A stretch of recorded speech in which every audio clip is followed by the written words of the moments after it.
All right, good morning, everyone. Welcome to the second session of the WSGA Rules Review Session for 2020. Thanks, everyone, for last week's session. Thanks, Dan and Bill. And thanks, everyone, for joining us, whether in person or for the millions who followed us around the world. We appreciate that. And today, we're going to resume with rules 5 through 8. But as we mentioned last week, we're going to go a little bit out of order. We're going to start with rule 8, just because that's such a big fundamental rule that supports one of the main principles behind the rules. And then we're going to cover rules 5, 6, and 7. And then as we did last week, if time permitting, Bill will go over some sample questions at the end, both to emphasize some key points from today's topics, as well as to kind of train us to prepare for rules exam questions. All right, rule 8, course played as it is found. We saw under rule 1 that is one of the two fundamental principles behind the rule. So this is a big rule. And we'll start with a number of definitions. And, I thought for a change, we might actually go over them alphabetically this week. Dan, just for you. And I did find, Dan, the last week with rule 1, the definitions in the email were out of order from you, but you were copying from an email I'd sent to you. So I'm afraid I can't quite blame you for that. So first definition, conditions affecting the stroke, which is a new umbrella term that's central to this rule. And that is, that term includes the lie of the player's ball at rest, the area of intended stance, area of intended swing, the line of play, and the relief area where the player is going to drop or place a ball. Now, several of these have their own definitions, lie, line of play, and relief area, but the others, area of intended stance and area of intended swing, do not. So we'll talk about those within this definition, even though there is a definition of stance. Area of intended stance includes both where the player will place his or her feet and the entire area that might reasonably affect how and where the player's body is positioned in preparing for and making the intended stroke. So the significance of that is, let's say that there is a low wall behind the player that doesn't quite interfere with the player's feet, doesn't quite interfere with the area of intended swing, but it does touch the back of the player's legs. So by saying that the whole body then is part of the area of intended stance, as we'll see, in subsequent rules, the relief rules, that would mean that the player has interference from that wall. And if it is an immovable obstruction, the player would be entitled to relief from that. Area of intended swing includes the entire area that might reasonably affect any part of the backswing, downswing, or the completion of the swing. See, that's, these two areas are important because they are protected under Rule 8.1a. And then it's also important, as you'll see under relief rules, that, if a player has relief from an abnormal course condition with, say, the area of intended stance, area of intended swing, the player is able to take relief from that. Next definition is improve, which is central to the first rule we're going to go over. And improve has a very specific meaning, which means to alter one or more conditions affecting the stroke, so what we just covered, or other physical conditions, which we'll cover under Rule 8.2, so that the player gains a potential advantage for a stroke. So improve means to gain a potential advantage. And we'll see there's certain ways a player may improve certain areas, and there's certain ways the player is prohibited from improving certain areas. Lie. The lie is the spot on which the ball is at rest and includes any growing or attached natural object, immovable obstruction, integral object, or boundary object touching the ball or right next to it. Loose impediments and movable obstructions are not part of the lie of the ball, and that's That's important where, for example, under Rule 14, we're going to talk about what the player is required to do if he has to replace a ball and the lie has been altered. Then in determining whether the lie was altered, we're not going to look at loose impediments or movable obstructions. Line of play, which is one of the conditions affecting the stroke, is the line the player intends his or her ball to go after a stroke, including the area on that line that's a reasonable distance up above the ground, since usually we're hoping for the ball to get airborne, and on either side of that line. So a reasonable distance up and a reasonable distance on either side of that line, because the ball doesn't always go where we want it to go. The line of play is not necessarily a straight line between 2 points. In that, for example, sometimes a player is trying to curve a ball around a tree or into the wind or something like that, and that is taken into account when determining what the player's line of play is. Then stance, we alluded to earlier with area of intended stance, is the position of a player's feet and body in preparing for and making a stroke. So that's a nice clarification for the rules for last year. It's not just where the feet are, it's where the body is in making a stroke. So with those definitions in mind, let's look at Rule 8. We'll start with the purpose statement. Rule 8 covers a central principle of the game, and that is play the course as you find it, meaning that when the player's ball comes to rest, he or she normally has to accept the conditions affecting the stroke. So if you hit your ball behind a tree, you have to deal with the tree. You're not allowed to cut down that tree. And the player normally may not improve those conditions before playing the ball. However, as we'll see, the player may take certain reasonable actions, and even if that leads to an improvement of those conditions, and there are some circumstances where conditions may be restored to avoid a penalty. All right, Rule 8.1. Start with a reminder of the principle of playing the course as you find it, and that's the whole purpose behind this rule. It's to make the player adapt to the conditions he or she faces during the round.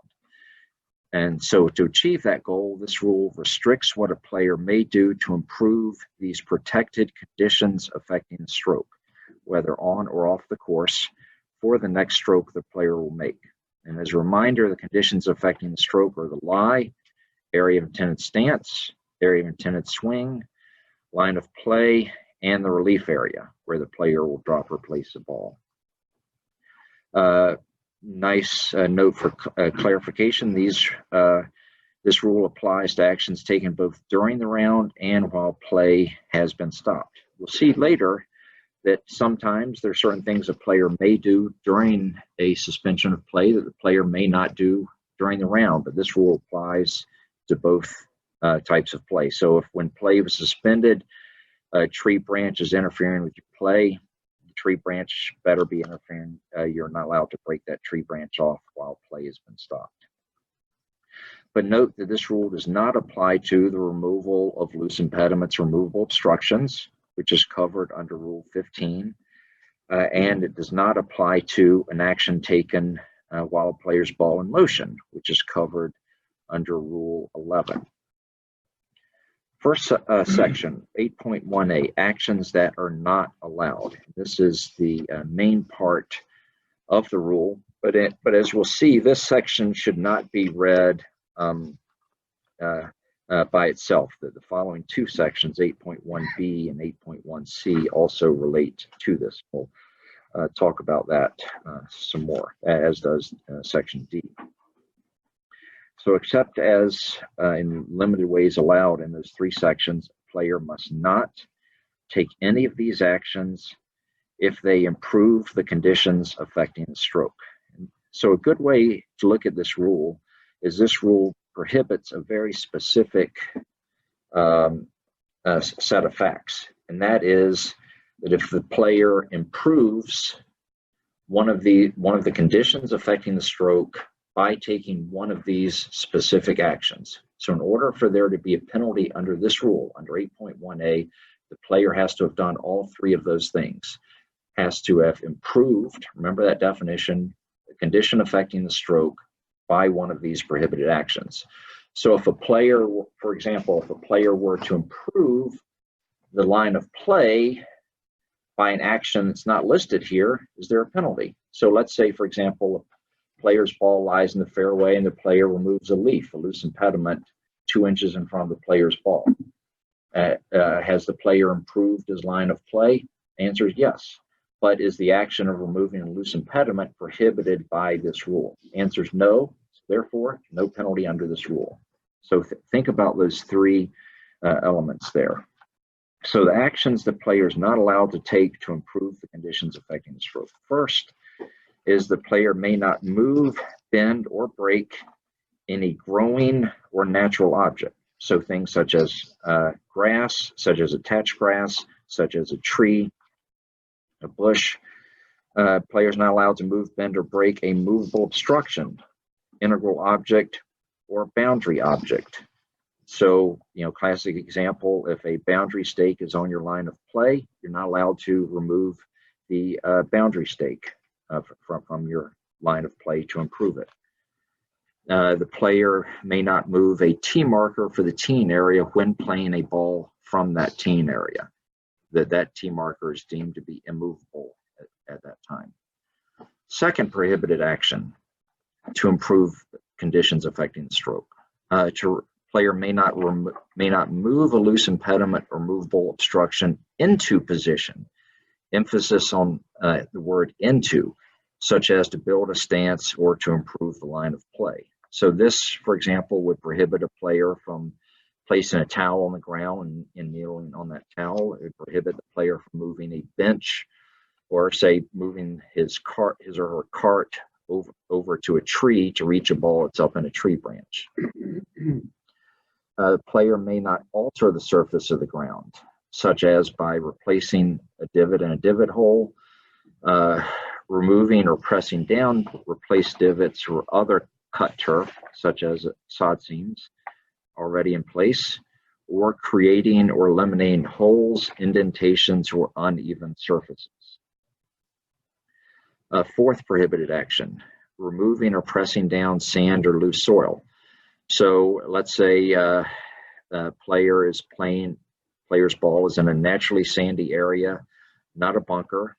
The player may not improve, for example, the lie of the ball by removing sand immediately behind the ball.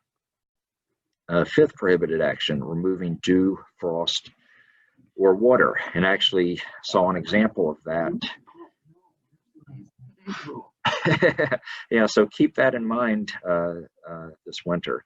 But it was funny, I actually saw an example of that last month. I was playing early in the morning and they had not moved the greens, and we got to the second green and it was clear what had happened. A player had taken a towel and mopped up the entire line between his or her ball and the hole from about 10 feet away.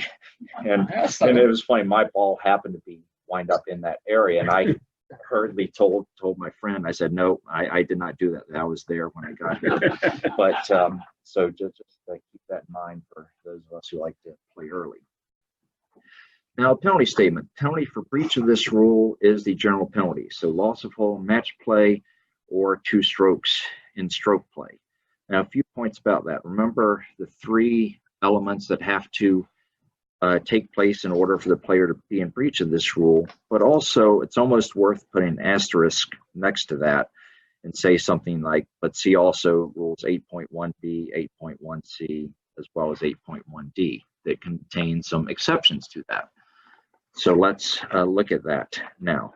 8.1b discusses actions that are allowed, even if they wind up resulting in an improvement to the conditions affecting the stroke.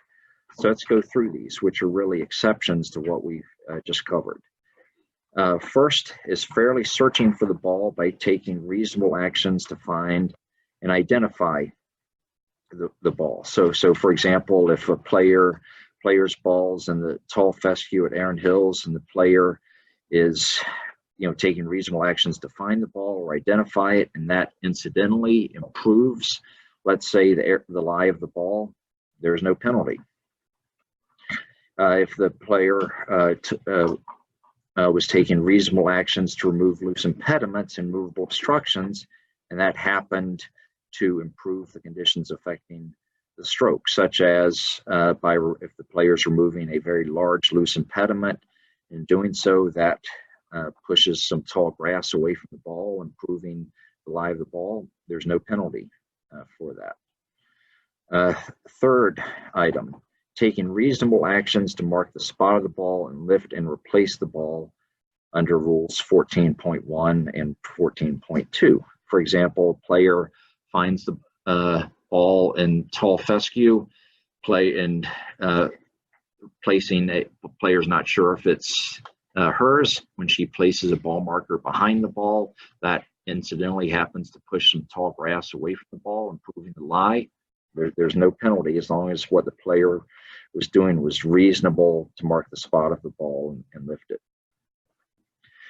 Fourth item, there's no penalty if the player improves one of these conditions by grounding the club lightly in front of or behind the ball.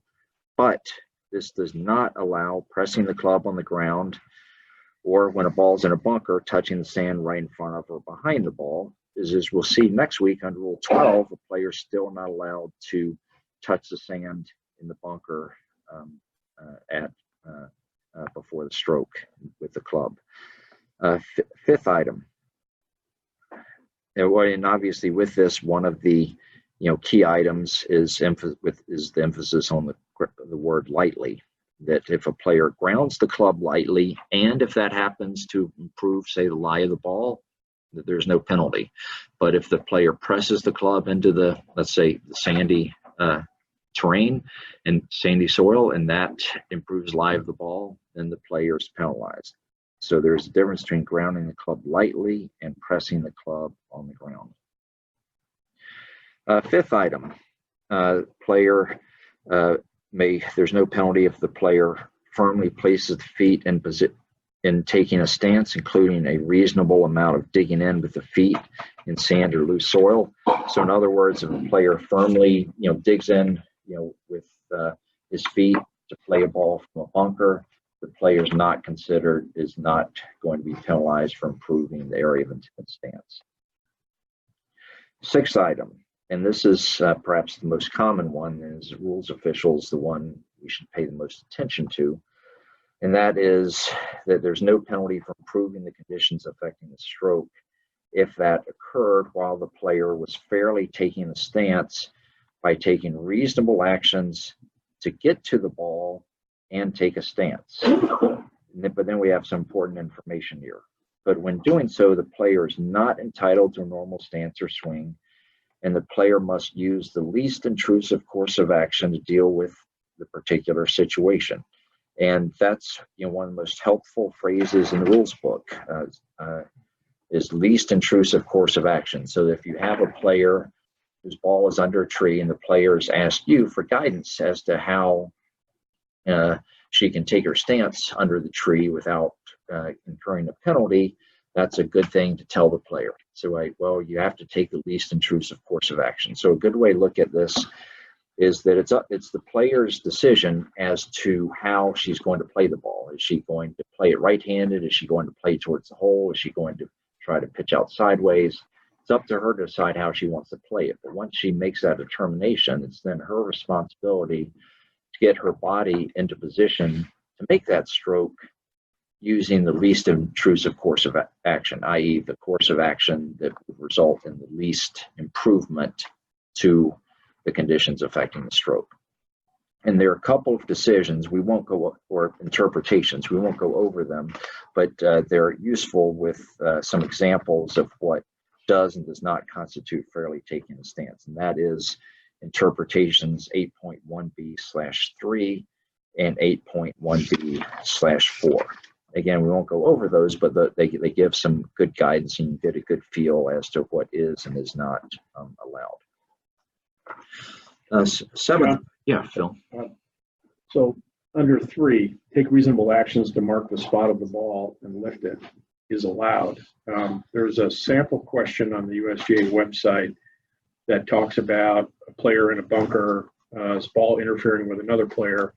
and he marks the spot of the ball by pressing a tee into the sand, lift it. Okay. And then I think the question is something like, is there a penalty associated with that? Okay. And, because the argument could be that he's testing the condition of the bunker by inserting a tee into the sand. Oh, okay. So Phil's question is basically, if let's say Phil and I are playing together, our balls are near each other in the bunker, my ball's closer to the hole. Phil asked me to lift my ball because it's in his way. Am I allowed to use a tee to mark the spot on my ball? And if so, am I allowed to push the tee into the ground, or would that be considered unreasonable? That can be considered testing the condition. And the answer is that is a reasonable thing to do, to take an object that's marking the spot of the ball and press it into the ground, and to secure it. That would be a reasonable action. There's no interpretation anywhere stating that, though, is there? I don't think that there's an interpretation. Well, there's 12.2b1 that makes it clear that testing has to be done deliberately. Yeah. So if you put the T in for a purpose other than to deliberately testing it, by definition under 12.2b, you haven't done it deliberately to test the sand. Yeah, and that may even be more. Okay. All right, next item 7, in making a stroke or the backswing for a stroke, which is then made, but a reminder about the prohibitions in the bunker about touching the sand in certain circumstances. When the ball's in a bunker, touching the sand in the bunker and taking the backswing is not allowed under Rule 12. So with the first point, let's go over 2 examples of when there would and would not be a penalty. Player's ball lies in the general area. A tree branch interferes with the player's backswing. In making the backswing, the player breaks the tree branch, and that improves the area of intended swing for the player. The player continues and makes the stroke. Is there a penalty? The answer is no. There's no penalty because of item 7 here. But now, let's say another player winds up in a similar situation. Player makes his backswing. During the backswing, the tree branch breaks, improving the area of intended swing, but then the player is rattled. The player stops and does not actually make the stroke. What's the ruling in that case? In that case, then there would be a penalty. There would be a penalty. So as we've said before, for the players, if you break something during your backswing, you're usually going to be better off just keep swinging if your concentration's good enough. 8th item is that in the teen area, the player is allowed to do some things that ordinarily the player may not do. As Dan will cover today, the player is allowed to place a tee on the ground. The player is also allowed to move, bend, or break any growing or attached natural object. And the player is allowed to alter the surface of the ground, remove or press down sand or soil, or remove dew, frost, or water. So, for example, in the teen area, if you're first out and you're concerned that your feet might slip, you're allowed to mop up the area inside the teen area where you're going to stand, and that's okay. And that's specifically because of this.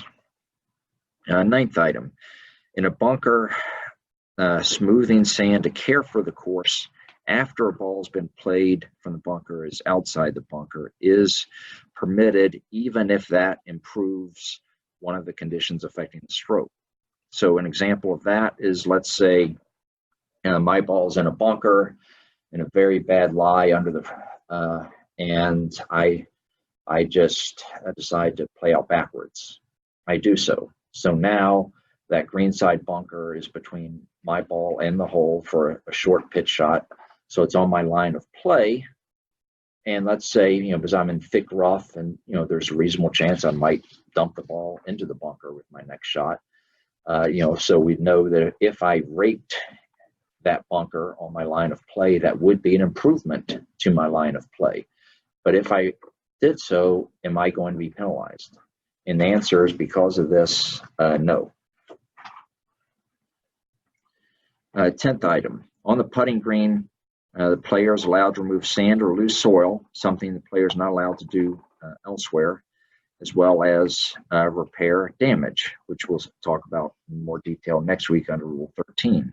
as to what as the type of damage a player may now repair.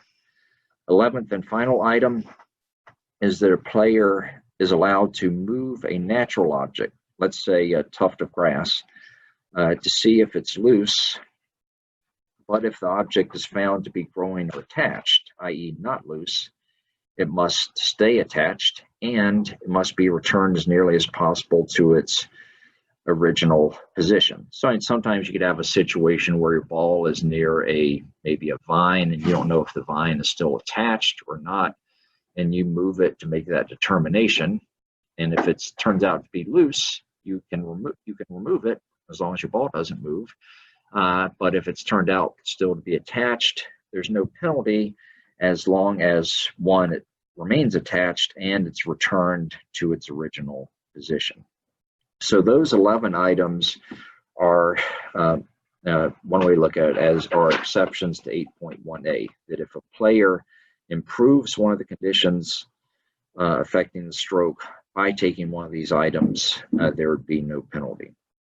Now, item 8.1c, which was new for last year, talks about two situations where the player who's breached Rule 8.1a can avoid penalty by restoring things. But it's a type of situation where we just have to slow down and go through it carefully, because there are 5 prohibited actions in Rule 8.1a, and this applies only to the first 2. Meaning that if a player is in breach of 3, 4, or 5 under 8.1a, the player is penalized and the player does not have the opportunity to avoid penalty. This applies only to the first 2 sections, which talk about moving, bending, or breaking an object, or moving an object into position. First bullet, there's no penalty if before the next stroke the player eliminates that improvement by restoring the original conditions in the ways allowed below. But if the player improves the conditions affecting the stroke by taking the actions covered in 8.1a, 3, 4, or 5, he or she cannot avoid penalty by restoring the original conditions.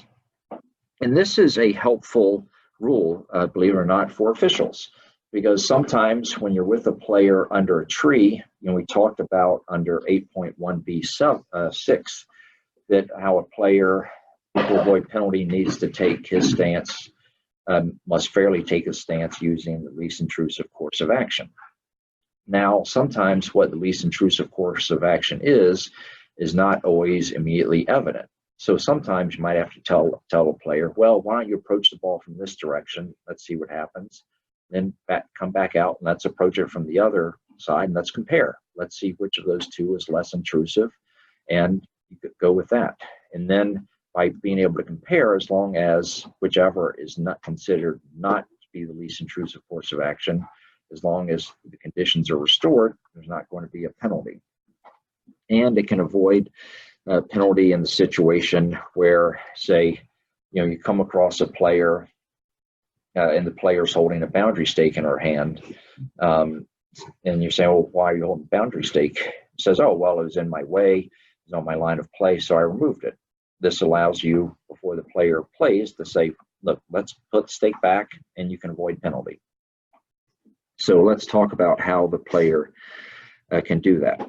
First, with 8.1a1, if the player had breached the rule by moving, bending, or breaking, for example, an object that's growing or attached, or something artificial that's immovable, before making the stroke, the player may avoid penalty by restoring the original object as nearly as possible to its original position so that the improvement is eliminated. So it's a little bit of a no harm, no foul approach, such as by replacing a boundary object that had been removed or moved by placing it back in its original position.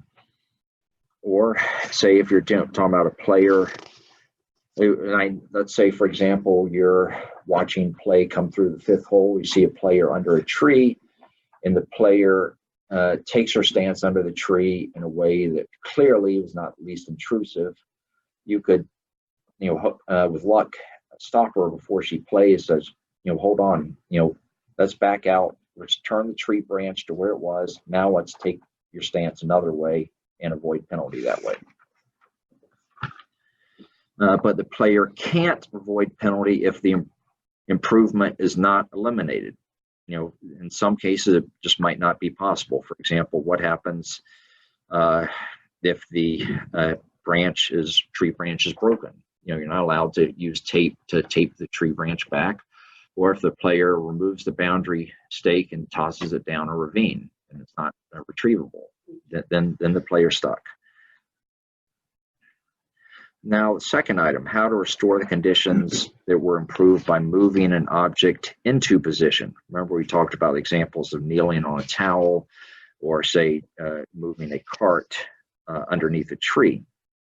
Before making the stroke, the player may avoid penalty by removing the object that was moved into position. So, for example, if Dan sees me kneel on a towel because I don't want to get my trousers dirty to play a ball under a tree, and he stops, being a nice guy that he is, he stops me, says, John, you're not allowed to do that. I could just get up, remove the towel, and then kneel on the ground and play and avoid penalty.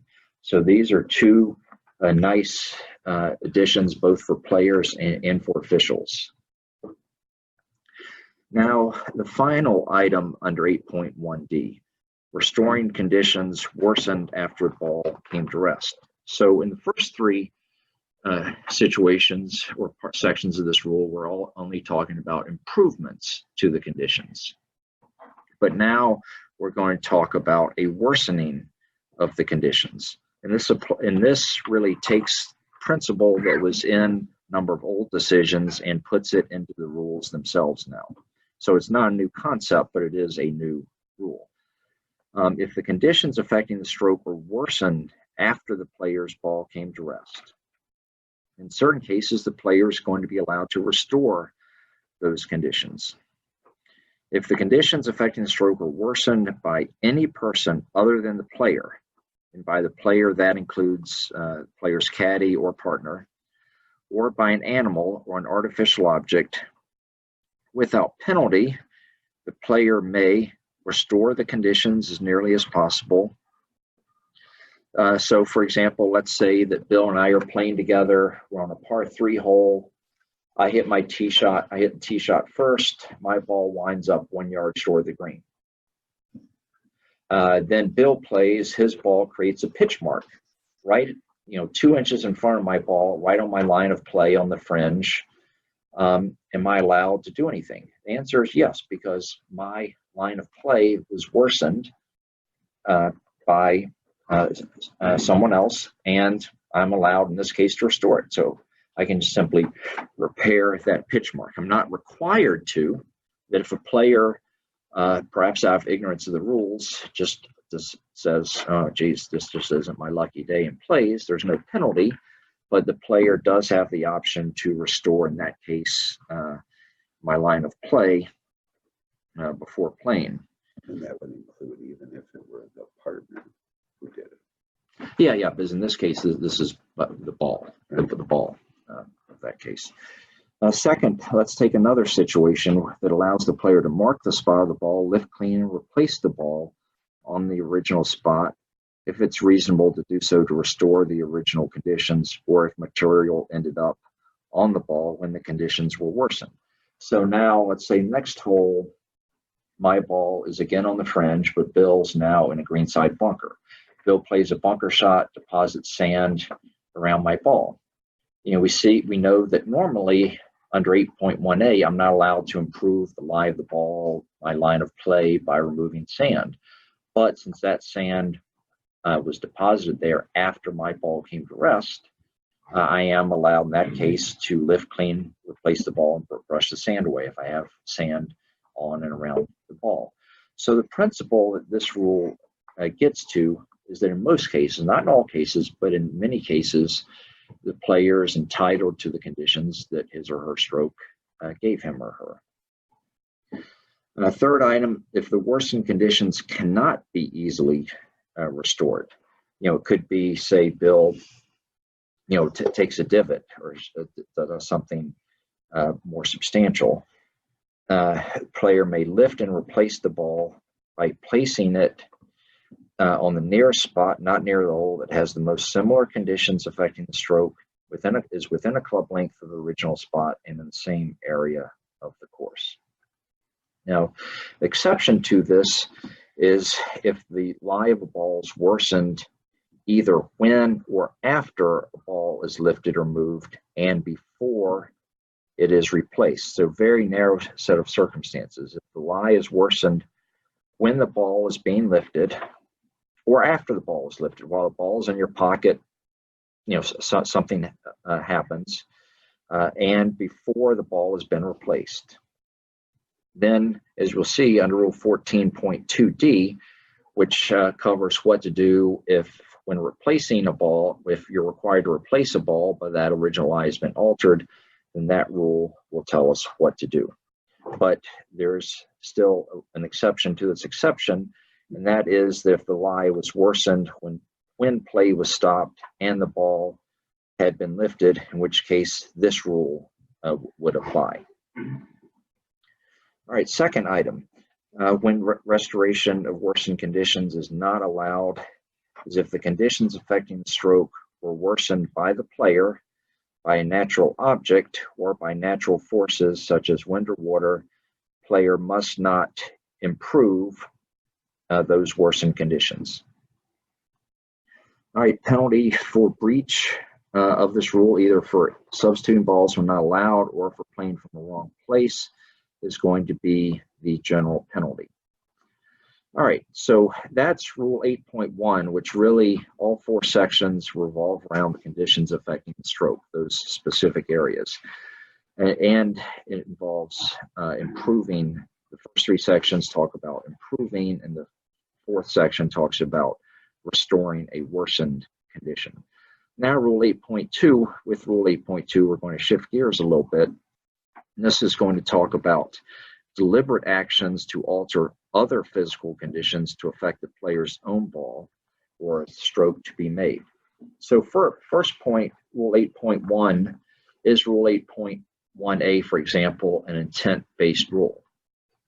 And the answer is no, it's not. That it just says if a player does one of these actions that improves one of these conditions, the player is going to be penalized. It doesn't matter what was going through the player's mind.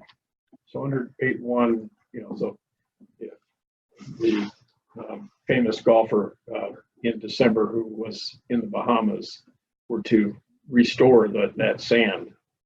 Okay, yeah, and that's a good example. Phil asks about an example of a player playing that was seen on television last month, of a player whose ball was in a naturally sandy area.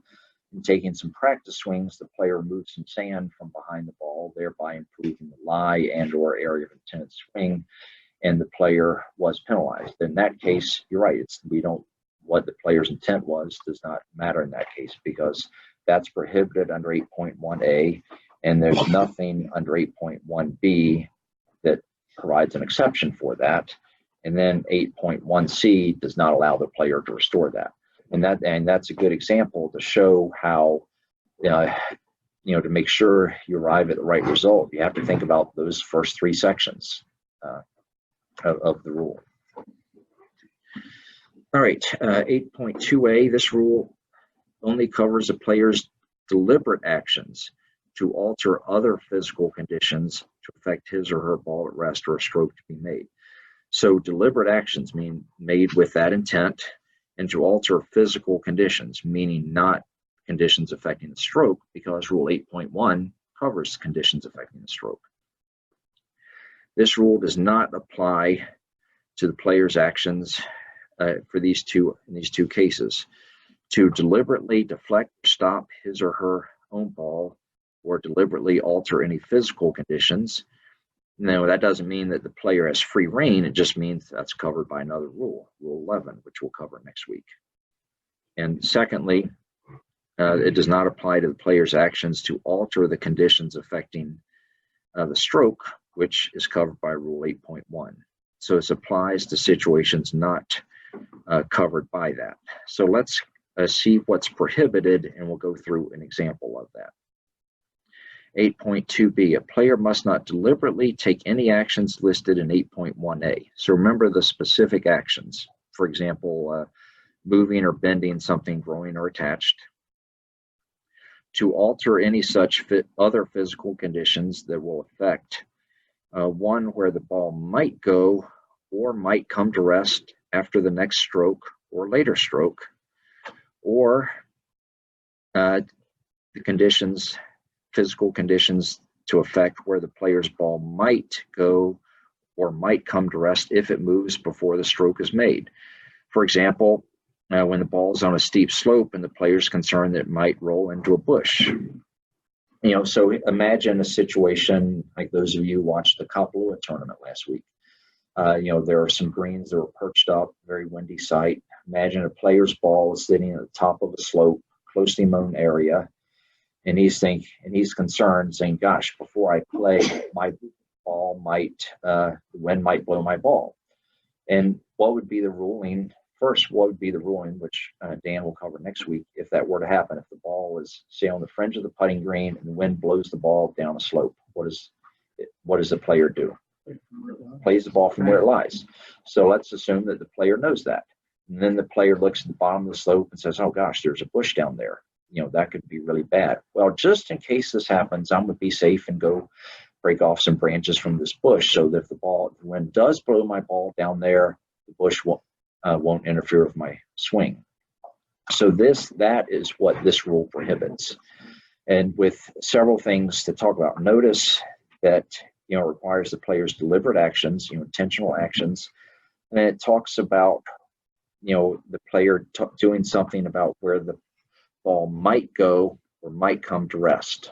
So does it matter if the player goes, what would be the ruling if the player goes down, uproots the bush, throws the bush away, then the wind never blows the ball down there? Is the player in breach of this rule? The answer is yes, because if at the moment the player uprooted the bush and discarded it, if there was that chance that the ball could come to rest there, the rule prohibits that. Now, there is an exception here that's worth noting.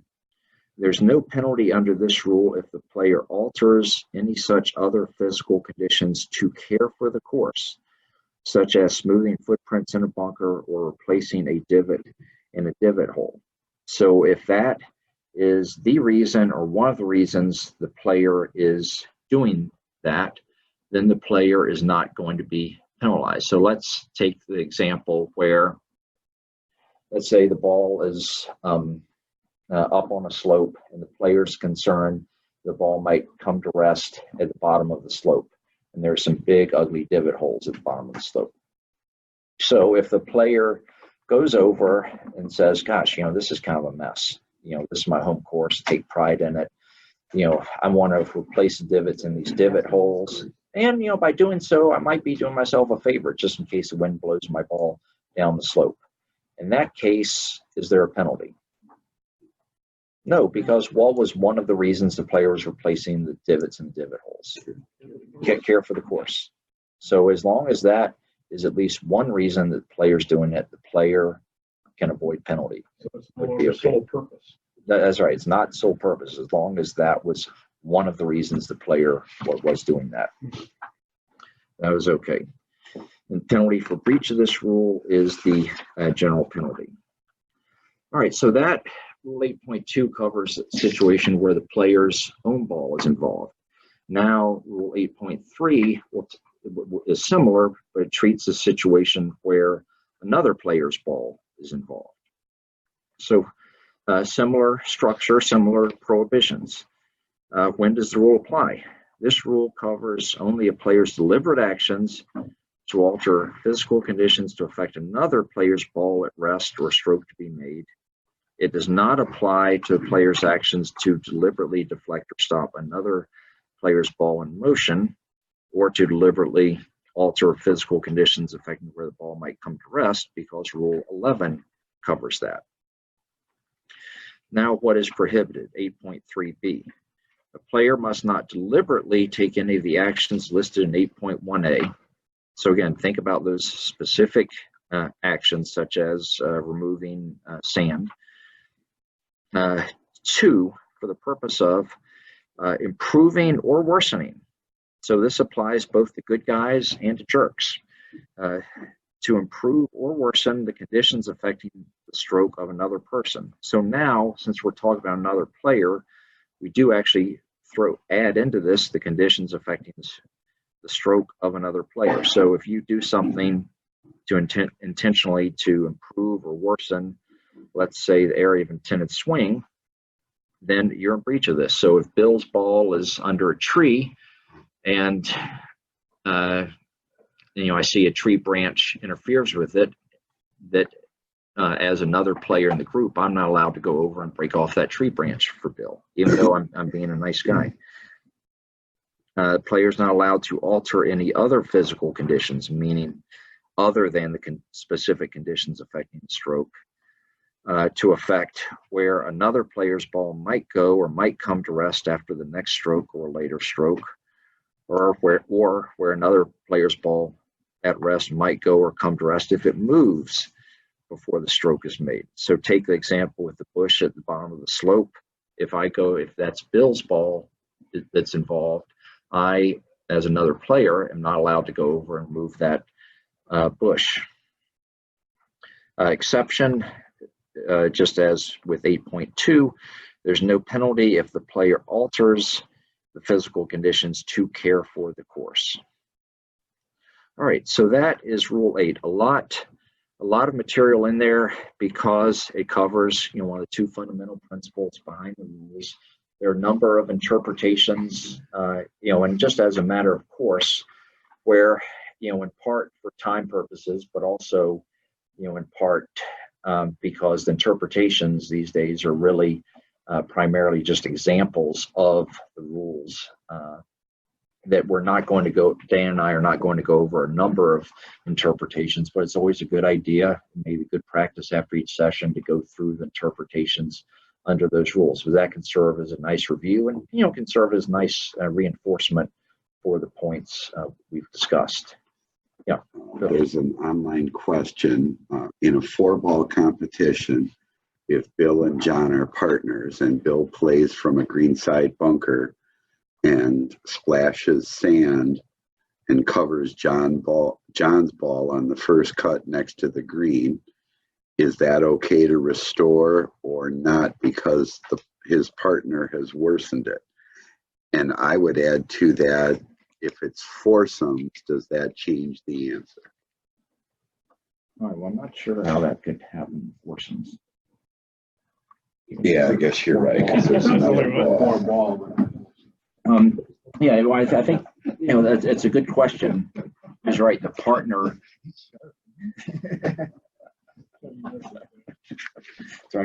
Dad or I'm slow this morning.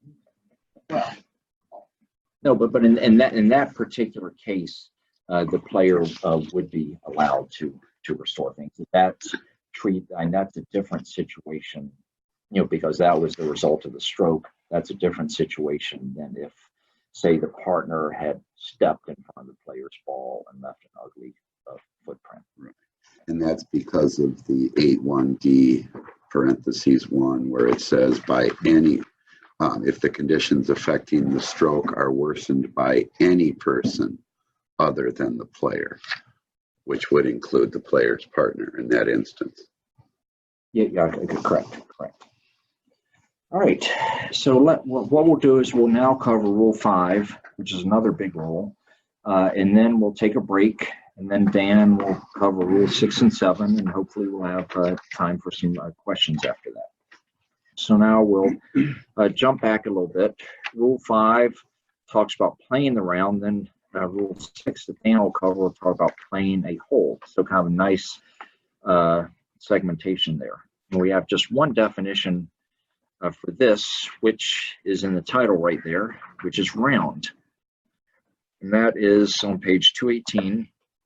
A round consists of 18 or fewer holes played in the order set by the committee. So a few points here. One, that a committee may not stipulate that, for example, players are to play a 27-hole round or a 36-hole round. players are to play 36 holes, normally it would be considered 2 18-hole rounds. And then they need to play the holes in the order set by the committee, which is usually 1 through 18, but often a committee will alter that, such as if players start on the 1st and 10th tee, or if you have a shotgun start with players starting on mini holes. Purpose of Rule 5 covers how to play around, such as where and when a player may practice before and during the round, when a round starts, when a round ends, and what happens when play has to stop or resume. Players are expected to start on time, play continuously, and at a prompt pace. So again, a good message here in the rules. Players are expected to play at a prompt pace. So if the slow player is giving you a hard time saying, well, where does it say I have to do that? You can point them right to this.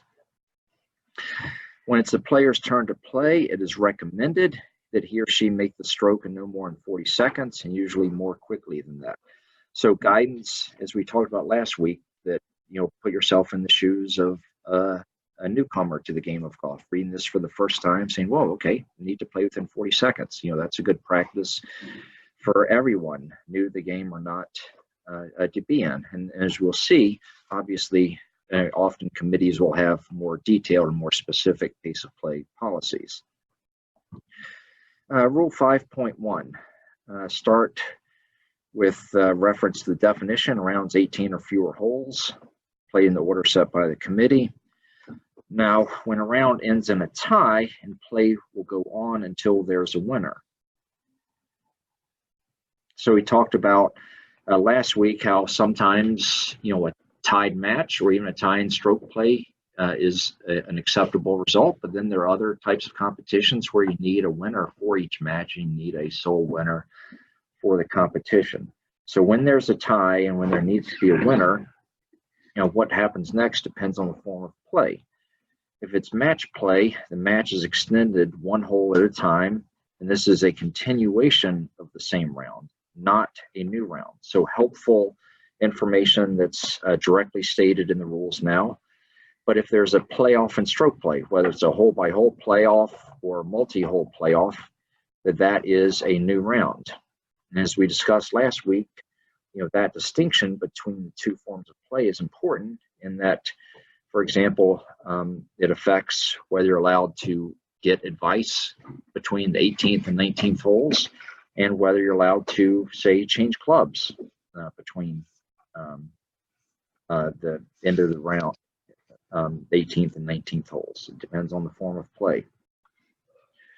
Now, players playing his or her round from when it starts until it ends, except if play has been stopped, such as for suspension of play because of weather or darkness.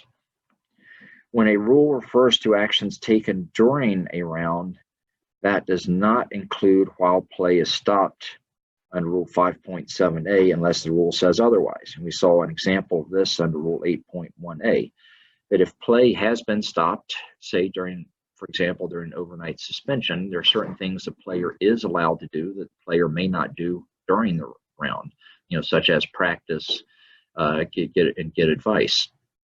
But we saw under 8.1a that even while play has been stopped, a player is not allowed to improve the conditions affecting the stroke through one of those prohibited actions. All right, Rule 5.2 talks about practicing on the course before the round and between rounds. And then later we'll talk about practicing during the round. For the purposes of this rule, practicing on the course means playing a ball or testing the surface of the putting green by rolling a ball or rubbing the surface. So that's an embedded definition of what's considered to be testing the surface, rolling a ball or rubbing the surface. So for example, if I just go up to a putting green, place my palm flat on it to get a feel for how wet it is, get a feel for how firm it is, but I don't rub it or anything, I'm not considered to be testing the surface of the putting green. The limitations on practice on the course before or between rounds apply only to the player and not to the player's caddy. So For example, a common question is, let's say Dan and I are playing in the same tournament. I'm playing in the morning, Dan's playing in the afternoon. Is it okay if after my round I go out and caddy for Dan in the afternoon? Answer is yes, that's okay. So now the player's rights with regard to practicing will depend as to the form of play. Rule 5.2a deals with match play. A player may practice on the course before the round or between rounds, period. So it's okay to do that. In stroke play, though, it's going to be very different. On the day of a stroke play competition, the player must not practice on the course before the round, except it's okay to practice putting or chipping on or near the first tee area or practice on any practice area. And that's why, for example, you'll see on hard cards or notice to players that often the committee will say, the practice area and the short game area are a designated practice area, meaning that it's okay for a player to practice in those areas before the round. And a player may practice on the course after completing play of his or her final round for that day. Emphasis on the word final. So in that, what happens, for example, if let's say it's a qualifier for a USGA championship. Player plays, and the player goes out, and player finishes, says, "Oh, I don't have a chance to play." Goes out, plays a few more holes just for kicks, because it's a special course. And it turns out the player's in a playoff. What happens in that case?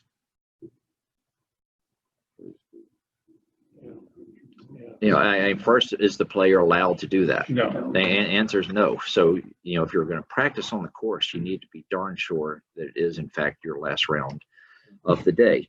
So now let's look at the penalty statement, which has been changed for 2019. Penalty for first breach is the general penalty. Penalty for second breach is disqualification. So what this really is intended to cover is a player-friendly tiered penalty statement. Let's say, this year, we're all very excited. The state amateurs at Milwaukee Country Club this year. And let's say the morning of the first day, Bill goes out. He's setting up the course, and he sees a player drop a ball in the 18th green before his round and make one make one practice stroke. So this allows Bill, after he regains composure, to run up there and tell the player, stop, don't do any more. In that case, what would be the result? The player would have two penalty strokes that would apply to his first hole, whether for that day he's starting on 1 or 10. But what if, though, the player had made more than one practice stroke? What's the ruling? Then it would be disqualification. So this applies to that very specific set of facts, which happens more than you might think, where a player truly plays just that one practice stroke. The player's not allowed to play on the course before the round, and either realizes it himself or herself, or someone tells him or her, you're not allowed to do that. If a player were to practice after he thought was his final hole of the day, and then in your example was in a playoff, and made one practice stroke, let's say on the 18th green, would we still apply it to the player's first hole? Okay, yeah, that's a good question. Let's say that there is a playoff, and the player has made one practice stroke between what he thought was his final round of the day, but turned out not to be, because it turned out he wound up being a playoff. Then Bill's exactly right. The player would add two penalty strokes to the first playoff hole.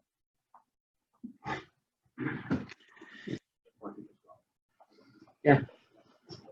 All right. Now one point to keep in mind with this, and obviously this is also committees, as we see, and I don't really, I tend to gloss over the blue references to the committee procedures. But this actually is an important one because this says that, okay, we just talked about in 5.2a and 5.2b what a committee may do to change that. For example, a committee may prohibit practice on the course before a round match play by local rule. But it's important. So let's use so committees can set their own policies and their own local rules to change this. But let's say that there's a 2-day club championship. A player, and it's on Saturday and Sunday. A player plays Saturday morning, then goes out and plays 9 holes that evening on the same course with his or her children. And then the player plays at 10 o'clock the next day. Is there any penalty for playing those 9 holes Saturday evening? Answer is no. And that is a change. That is a change, but there is no penalty in that case. Okay, Rule 5.3, starting and ending a round. And this is important to know because there are certain things that a player may and may not do during the round. For example, during the round, a player is not allowed to give advice to certain people. But outside the round, that's okay to do. So that's one example of why it's helpful to know when the player started the round and when the player has ended the round. Player's round starts when the player makes a stroke to start his or her first hole. And the player must start at, not before, not after his or her starting time. And what does that mean? It does mean that if the player has a 9 o'clock tee time, starting time, the player must actually make a stroke right at 9 o'clock, but it means that at 9 o'clock in 0 seconds, the player must be at the first tee ready to play, meaning the player has to have at least a club and a ball at that starting time. And what does the starting time mean?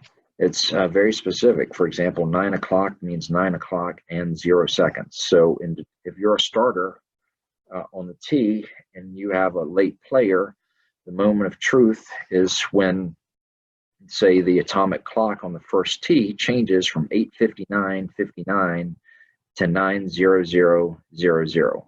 That if at that moment the player is not there, that player is late. And we'll talk in a second about what to do with that player. If the starting time is delayed for any reason, such as weather, could be slow play. What if your first hole is a reachable par 5? It has groups waiting in the fairway to go for the green in 2, or for other reasons, such as, what if there is a search for a ball? What if there's a lengthy rolling in the fairway? So if the starting time's delayed, there's no breach if the player is present and ready to play when the player's group is able to start. So let's say, for example, the player's starting time was 9 o'clock, but because of a ruling in that first fairway, the landing area and the player's not there at 9 o'clock, not at the first tee. But at 9 o'clock, there's still players, there's still people in the fairway, in the landing area. But the player gets there at 9:01, and then at 9:02, landing area clears up because the ruling's been resolved and the player's played. Then there's no penalty to the player in that case. All right, now let's look at the penalty. And this is especially for those of you following along in the rules book. You almost want to draw an arrow to make sure you continue to the next page and don't just stop where you read that penalty is disqualification. Because more often than not, the penalty is not going to be disqualification. The most common penalty for a player not starting on time falls under exception 1. That is when a player arrives at the starting point ready to play no more than 5 minutes late, in which case the player gets the general penalty applied to his or her first hole. So let's say Dan and I are playing a match against each other. We have a 9 o'clock starting time. Dan is there at 9 o'clock. I show up at 9:02. Well, I incur the general penalty, which is loss of hole. So what does that mean? It means I lose the first hole. If that were stroke play, then I would add 2 penalty strokes to my score for the first hole. But notice the 5 minutes applies to in both directions, both after and before the starting time. So exception 2, the player starts no more than 5 minutes early, in which case the player is treated just the same as if he or she had started a few minutes late. So let's say, for example, that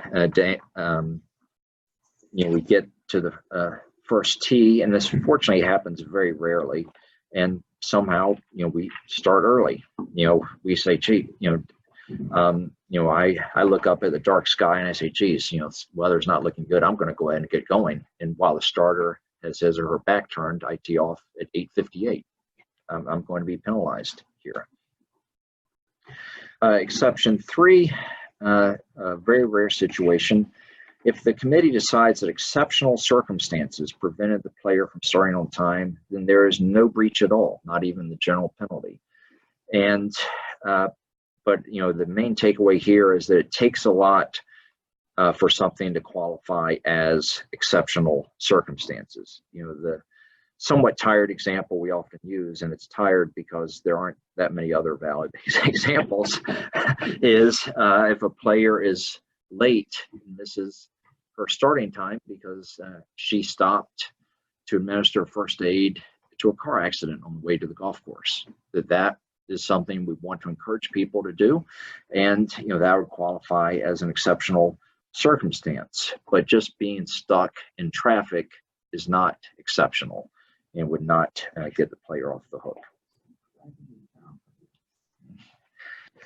All right, Rule 5.3b, when the round ends. In match play, the round ends when the result has been decided. So for example, when on the 17th green, Bill wins that hole over me to go 2-1 to take a 2-hole lead with just 1 hole to play. In stroke play, when the player holds out at the final hole. All right, playing in groups in match play, because of the very nature and because of how we discussed last week in terms of information regarding number of strokes taken, 2 players have to play together, no matter how much they might dislike each other, because what one player does may well affect what the opponent does. So therefore, they must play each hole in the same group. In stroke play, the player must remain in the group set by the committee unless the committee approves the change before or after it happens.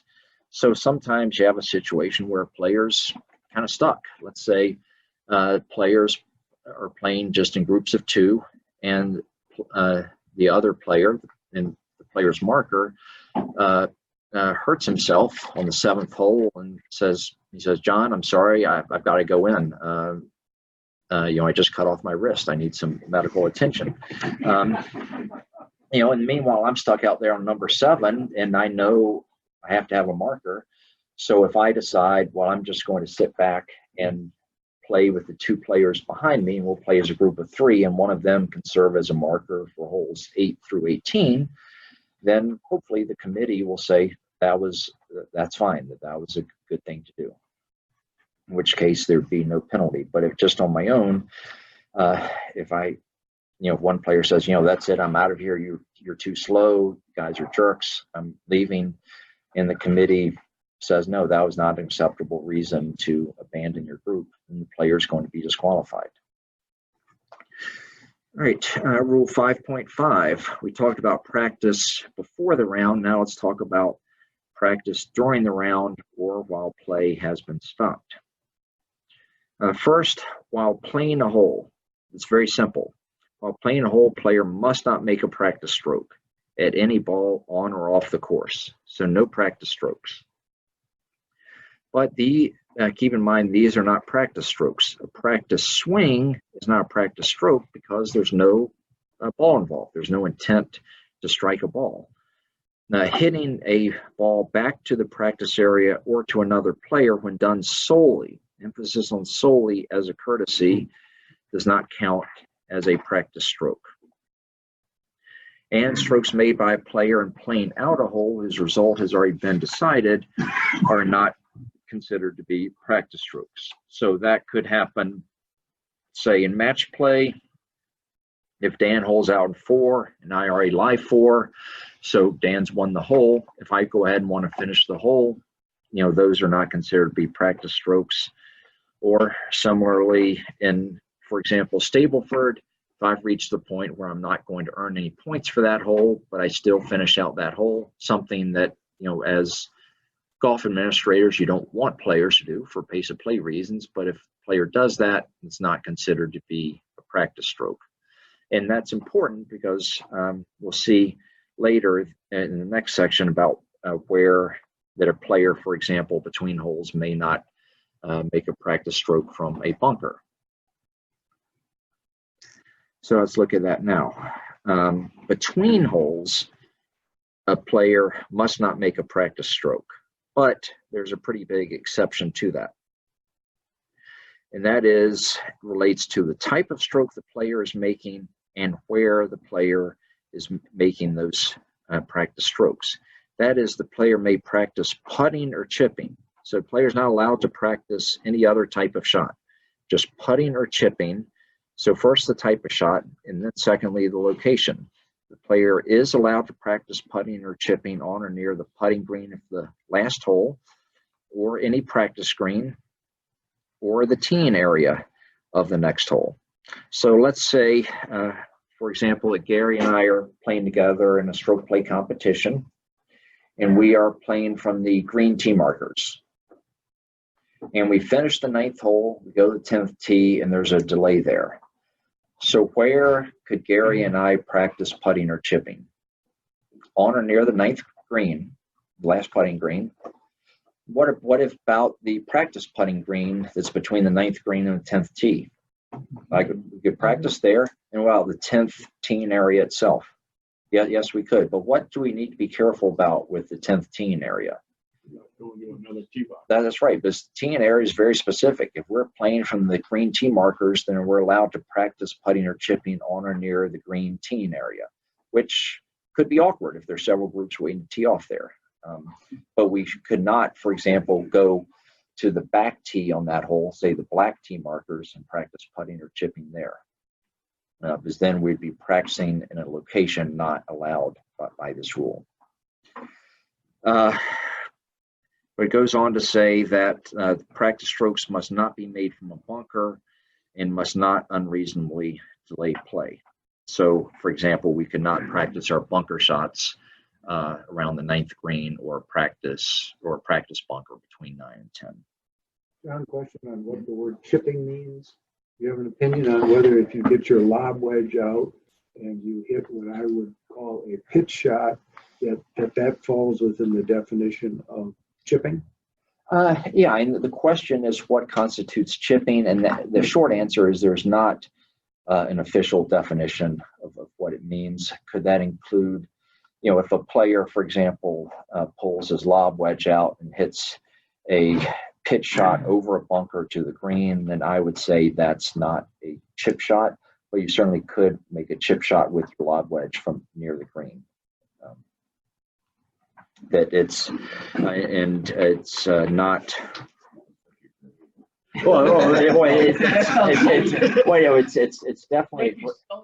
It's definitely a gray area, and I know it's an imprecise.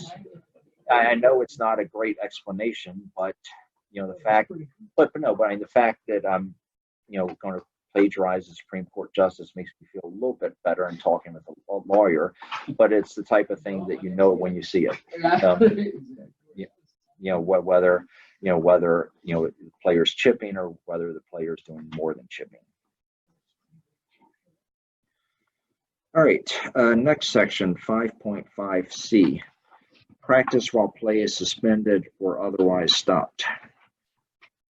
Now, if play has been suspended or has been stopped, and we'll see later for examples of that, the player must not make a practice stroke except in these 3 circumstances, as allowed in 5.5B. So, for example, if play has been stopped and you're between holes, you have the rights to practice there under 5.5B. The player is allowed to practice anywhere outside the course. So if let's say there's been an overnight suspension during the state amateur at Milwaukee Country Club. If someone's a member at Ozaki and wants to practice, say that morning at Ozaki before resuming play at Milwaukee, that's okay. Or anywhere on the course the committee allows. And I've actually seen this at a USGA championship where, because of a lack of practice facilities and because of time sensitivity, the committee just said, hey, before you resume play, you can hit 3 practice shots into the trees or whatever. And which sounds a little dangerous, but Gotta be at the homestead. yeah, that's exactly right. It was in the 2000 US Mid-Am at the Cascades course. Yeah. But that allows the committee to do that. If a match is stopped by agreement of the players and won't be resumed on the same day, players are allowed to practice on the course without restriction before resuming play. Penalty for breach of this rule is the general penalty.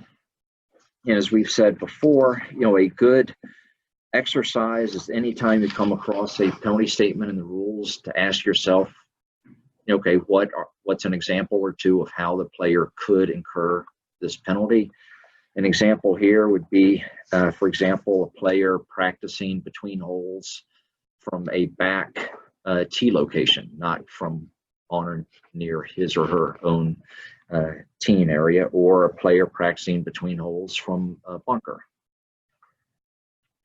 And if the breach happens between holes, the penalty applies to that next hole. So for example, in the case with Gary and me, if after we hole out on number 9, I play, let's say I make a practice bunker shot on number 9, I'm going to be penalized on the 10th hole.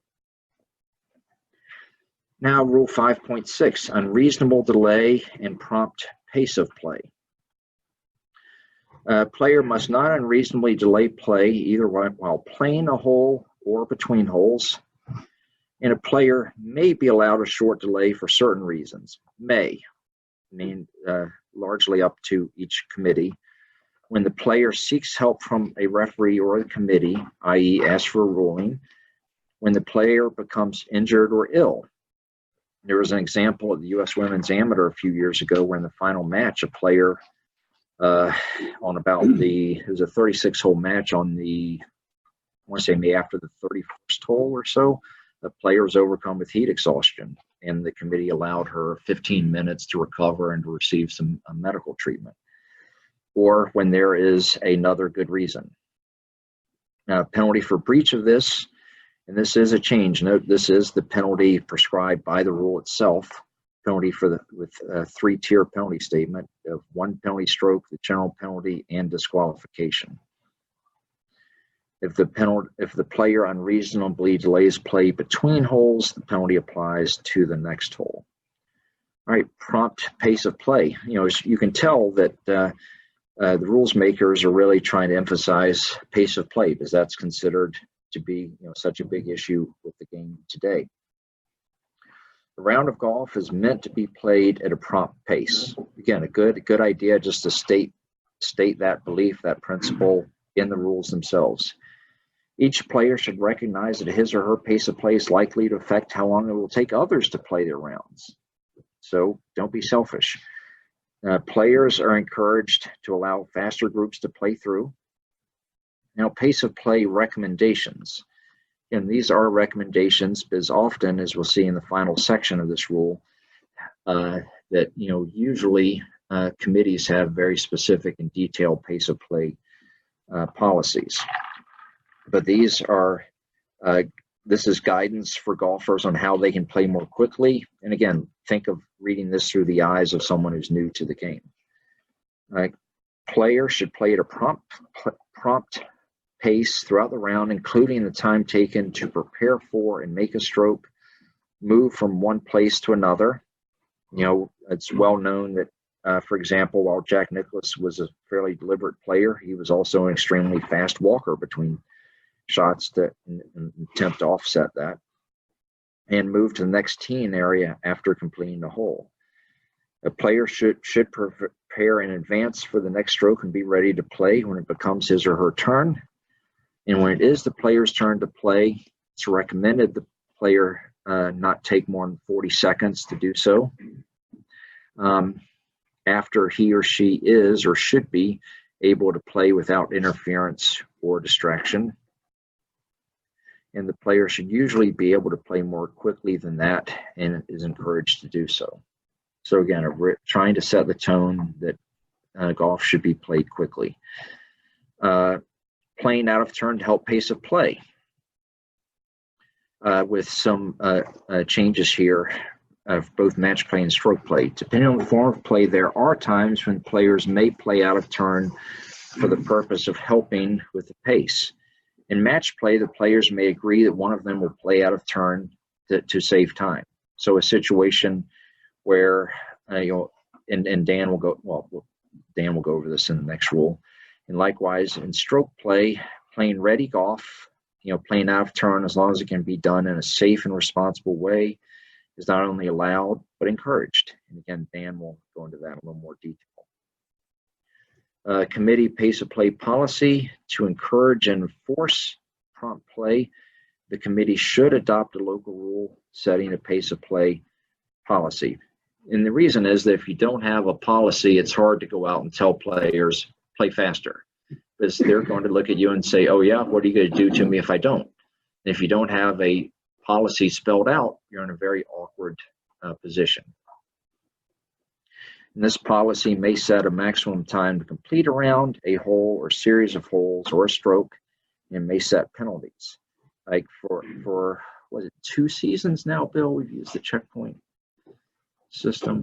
Three, okay. For 3 seasons, we've used the checkpoint policy, which is a popular policy around the country. But certainly, what policy a committee adopts will often depend as to just the number of officials the committee has and how many it can devote to that.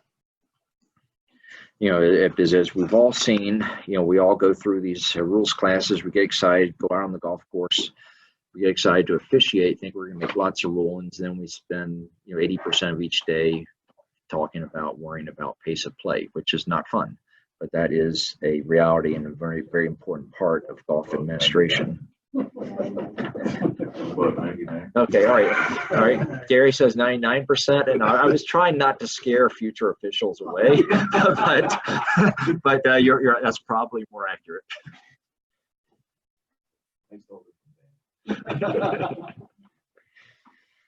All right, rule 5.7, stopping play and resuming play.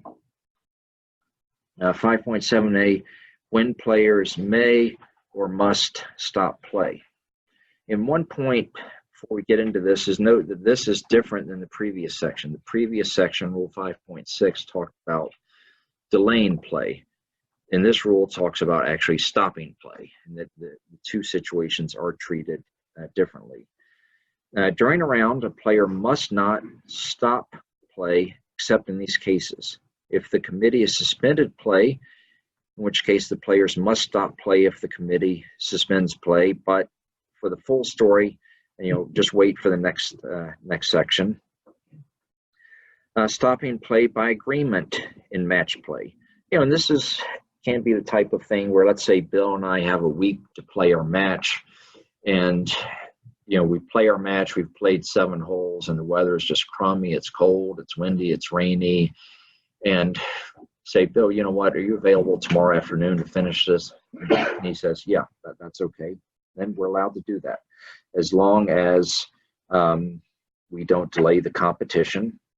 But the other point is, if they agree to stop play, let's say just because in our minds it's raining too hard, and then one of us wants to resume play because I'm on a roll and I want to keep playing. I say, Bill, I don't think it's going to let up. It's just going to rain like this the rest of the round. Let's get going. Bill says, then we no longer have an agreement to stop. So unless the committee has stopped play, we need to resume. And then, and this is an important one, that a player may stop play if he or she reasonably believes there's danger from lightning, but must report to the committee as soon as possible. Because lightning is a matter of life and death, and we certainly want the players to be able to take actions on their own behalf for their own safety in that regard. But the key is you could have a situation where out the course it's really spread out there at the far end. You know, Dan and I might not feel safe out there. We might stop play and seek shelter. But if we do that, we do need to let the committee know. Not necessarily immediately, but it is.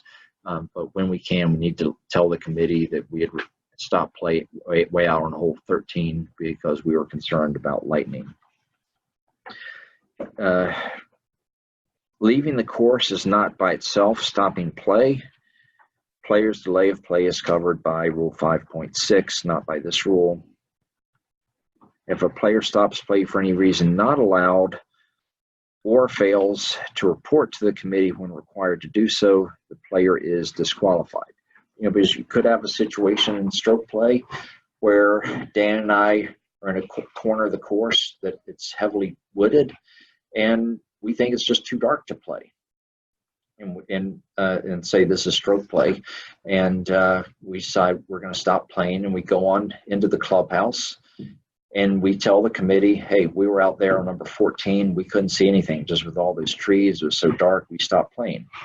Then the committee has a decision to make, right? The committee could say, oh gosh, yeah, I know exactly what you're talking about, that makes all the sense in the world, no problem, we're going to resume play at 7:30 tomorrow morning, just be out there ready to play then.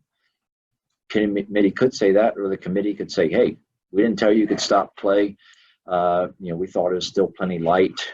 You're disqualified because you stopped play without a valid reason. So when Dan and I stop play out there, because in our opinion it's too dark, there's some risk. We're, you know, rolling the dice because the committee might disagree with our judgment, might disqualify us. All right, Rule 5.7b, what committees must do when the committee suspends play. And we'll see that there are two types of suspension. First is dealing with an immediate suspension of play, such as when there is imminent danger. The most common example of that is a threat of lightning. If the committee declares an immediate suspension of play, all players must stop play at once and must not make another stroke until the committee resumes play, which makes sense. The whole point is saying this is dangerous. We need you to stop playing and to get somewhere safe right away. And the committee should use a distinct method of telling players about an immediate suspension. So for example, in WSGA events, we'll use one long note of the air horn to signal an immediate suspension of play. Whereas if play has been suspended because the course is unplayable, because of rain, or because of darkness, we use 3 notes of the air horn for that. Now, the normal suspension, such as for darkness or an unplayable course, what happens next depends on where each playing group is. If they're between holes, then they're done. Then they can't play anymore. So if Bill and I have just hold out on number 8, then the committee suspends play for darkness, and we're thinking, oh gosh, you know, we'd start on number 10, we just have one more hole, it'd be so nice to play it. We can't. We have to stop and come back the next morning. But it's different though if any player in the group, so if just one player in the group has started a hole, the players may choose either to stop or to play out the hole. So in that case, let's say Bill and I had started our round on hole number 10, and we're looking at the sky, we know it's getting dark, and we know we really don't want to come back to resume play at 7:30 in the morning. So we say, you know, it would be nice if we could finish today. So then after we hole out number 8, Bill sprints over to number 9, tees off on number 9, then the committee suspends play for darkness. At that point, what are our options? Well, let's see. The players, we can either, both of us could play. We could finish the hole if we wanted and finish our round, or we could decide, no, you know what, it's too dark, we don't want to play anymore. Or we could play make one or more strokes and then say, you know what, we could hit our tee. I could go over, hit my tee shot, then we get down landing area, and then we could say, you know what, it's really too dark now, and then we could stop right there. So those are basically our options. We're allowed a brief amount of time, and this even specifies no more than 2 minutes to decide whether to stop play or play out the hole. And if we decide to continue to play the hole, we can complete the hole or we can stop before completing it. But once we do complete the hole, then we're done. Then we're done until the resumption of play. Now, what happens if the players do not agree as to what to do when the committee suspends play? Now, if it's match play and the opponent stops play, then the player must also stop play, because why? In match play, two players have to play together. And they have to take turns. The order of play is very important in match play. So if one player says, nope, that's it, I can't see, I don't want to play anymore, let's say even after Bill has hit his tee shot, then they're both done. In stroke play, though, any player in the group may choose to stop play or go on to continue the hole, no matter what the others do. But if the player wants to continue, the player needs to have his or her marker accompany the player, because the player needs to make sure that the marker can certify the score for that hole. That if, let's say, Bill, Dan, and I are playing, Bill tees off number 7, and the committee suspends play, and Dan and I say, thank goodness, we're freezing, we're going in, Bill continues to play, and let's say Dan is his marker, Dan's not going to be able to certify a score for the 7th hole, which means Bill's going to have a real problem for that. Which means, in effect, if Dan and I say we're going in, that means Bill has to stop also in that situation. Could Bill keep playing and I'll stop playing but continue as his marker? Oh yeah, absolutely. That's For example, if Dan's, if Dan, and this would be a nice thing, if Dan were to say, Bill, it's too dark for me to play, but I'm happy to accompany you and serve as your marker for this hole. That's absolutely fine. Or if Dan were to say, look, I don't want to get any wetter, just following you, I'm going in, then Bill's stuck. Right. And then the exception, we talked about that if the committee decides that the failure to stop, or first the penalty is disqualification, such as not stopping right away for an immediate suspension, or let's say if you're between holes and then the committee suspends play and you go on and play the next hole, there'd be disqualification unless the committee decides that failure to stop was justified.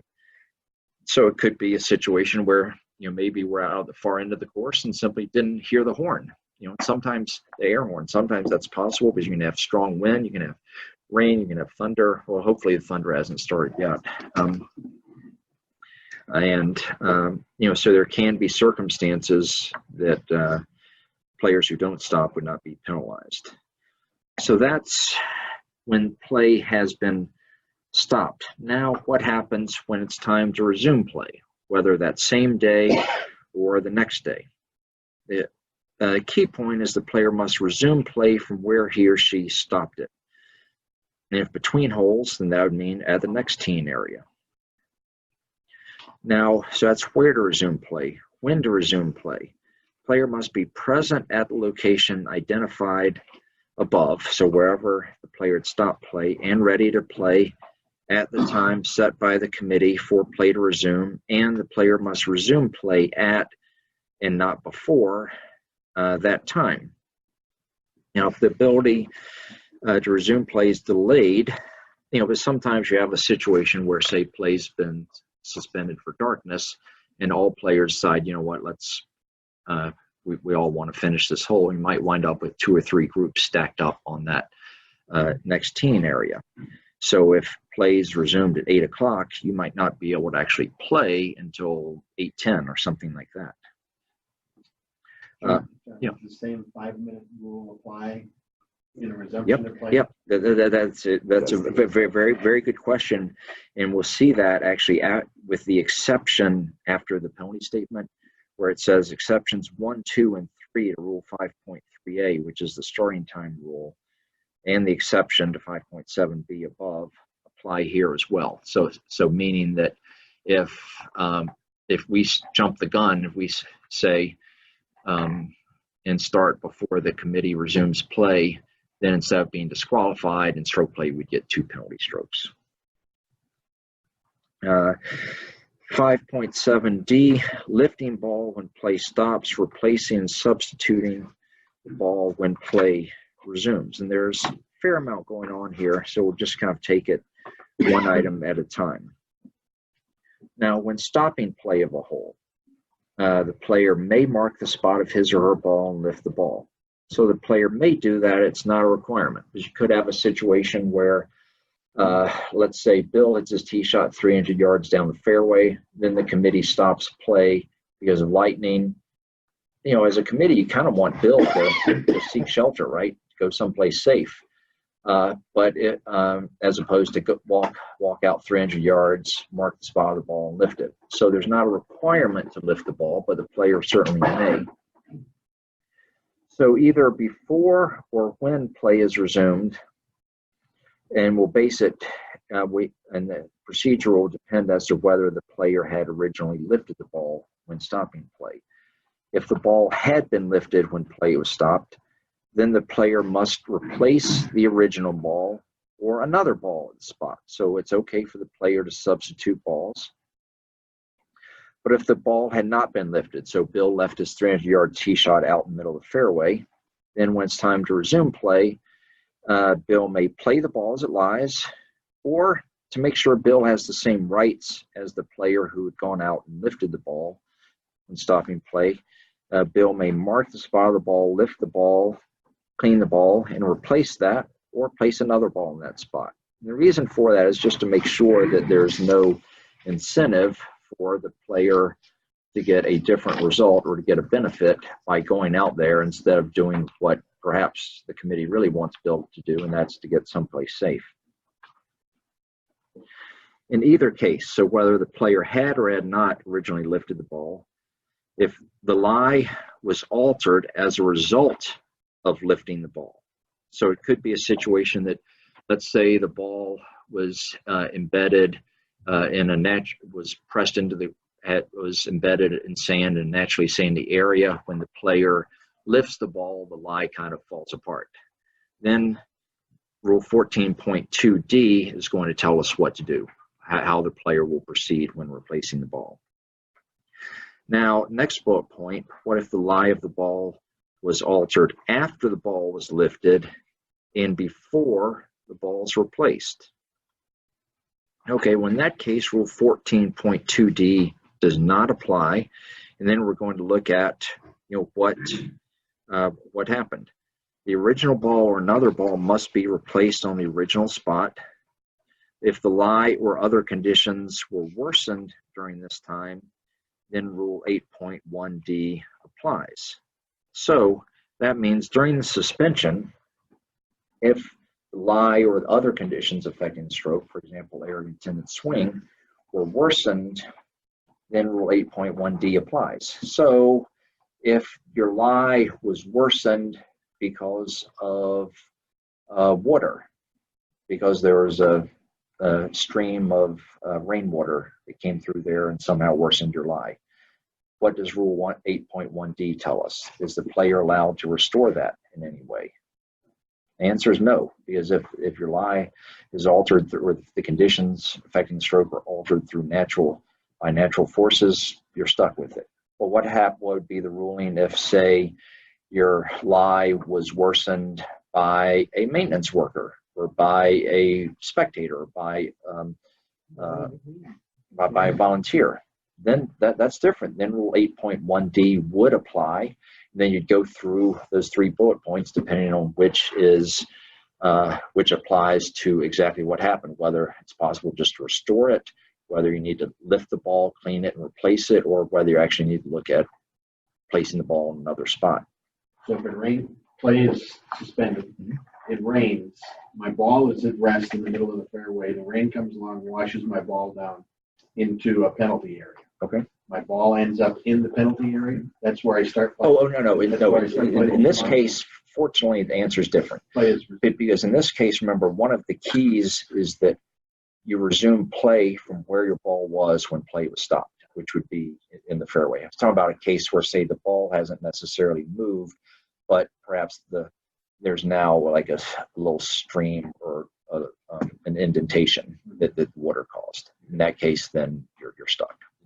But if it moves 1 inch, let's say you're thread of lightning and the ball's there and you run up and you stick a tee in the ground and, in a sandy area, you stick a tee in and you just leave the ball there. Okay. You come back and that ball has moved an inch or so and there's been a washout area. The fact that it's moved, then you can move it back in an area that the most similar line it was before it went, right? Yeah, exactly. Because one, key point is that when you resume play, you're going to go to where the ball was. Right. So first you go to that spot no matter what. And then you might have to look at, okay, was the lie altered? If so, when was it altered and who altered it? And then you could have several different places in the rules to go to as to what the procedure is at that point. But, the one constant is you do go back to the spot, Right. and you look at that first. Then you look at everything else flows down. Yeah. All right, then the next item, and this. So if it was improved, let's say go back to that example Okay. where it was in a sandy area Uh-huh. and you lifted the ball and you marked it, but you didn't alter the lie as you were lifting it. And it rained really hard and it kind of flattened all that area Okay. back out. You come back and you replace it. It's improved your lie. Yeah. You're good. Yeah. If during the suspension natural forces improve the lie, then Good on you. Then good on you.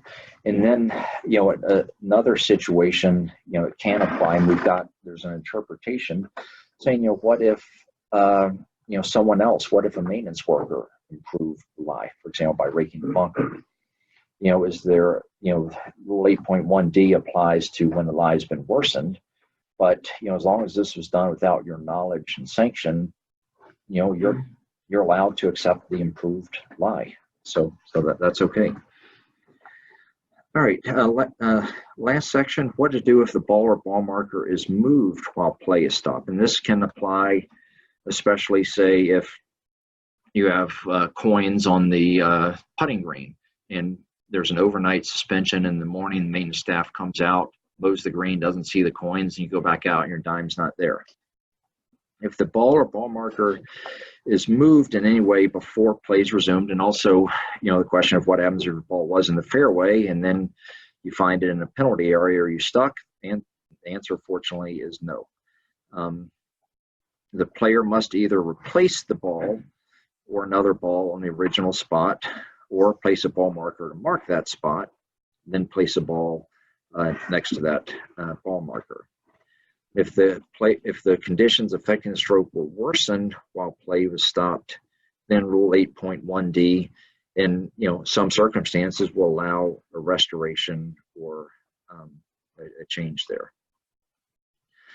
Penalty statement: penalty for playing a ball from a wrong place in breach of this rule is the general penalty. So if a player does not resume play from the correct place, so for example, in Phil's case where his ball moved 1 inch during the resumption, instead of replacing the ball, if the player played the ball from its new position, he would lose the whole match play or get 2 penalty strokes in stroke play.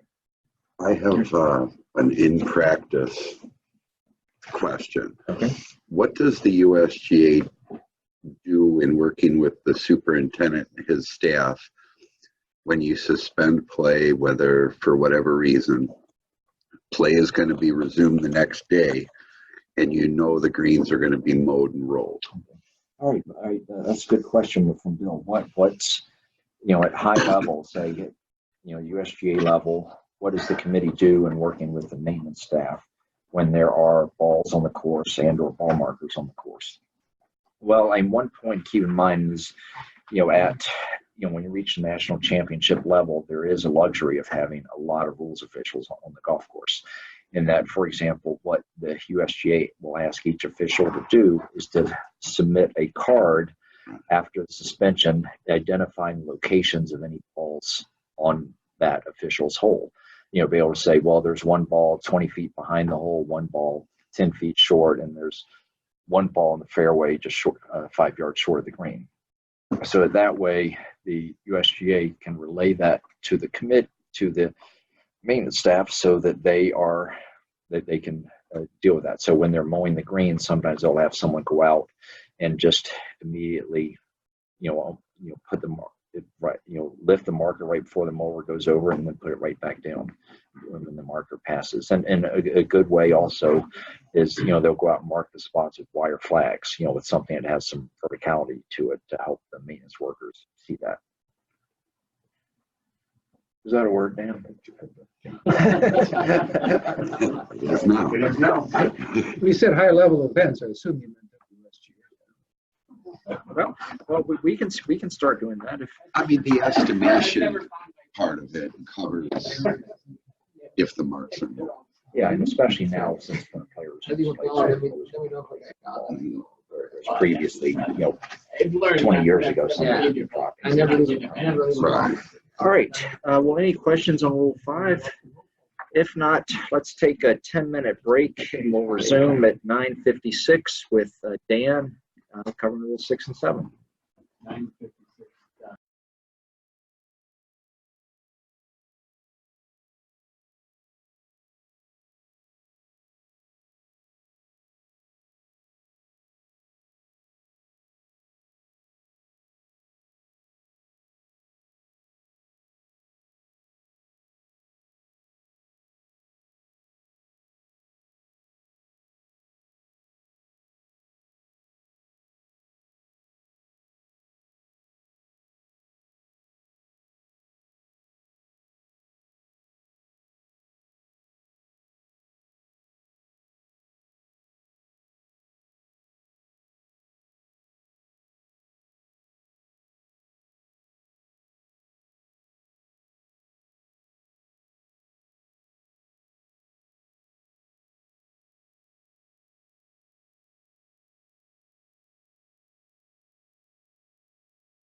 There are no penalties being School's back in incurred. We're all within our allotted time. Okay, let's get started again. As a reminder, John didn't say it this morning. We are broadcasting this, so we have to be careful not to use comments and names of people that we don't want broadcast wherever this is going. So thank you all for not doing that this morning, and we'll continue on. Rule 6, playing a hole.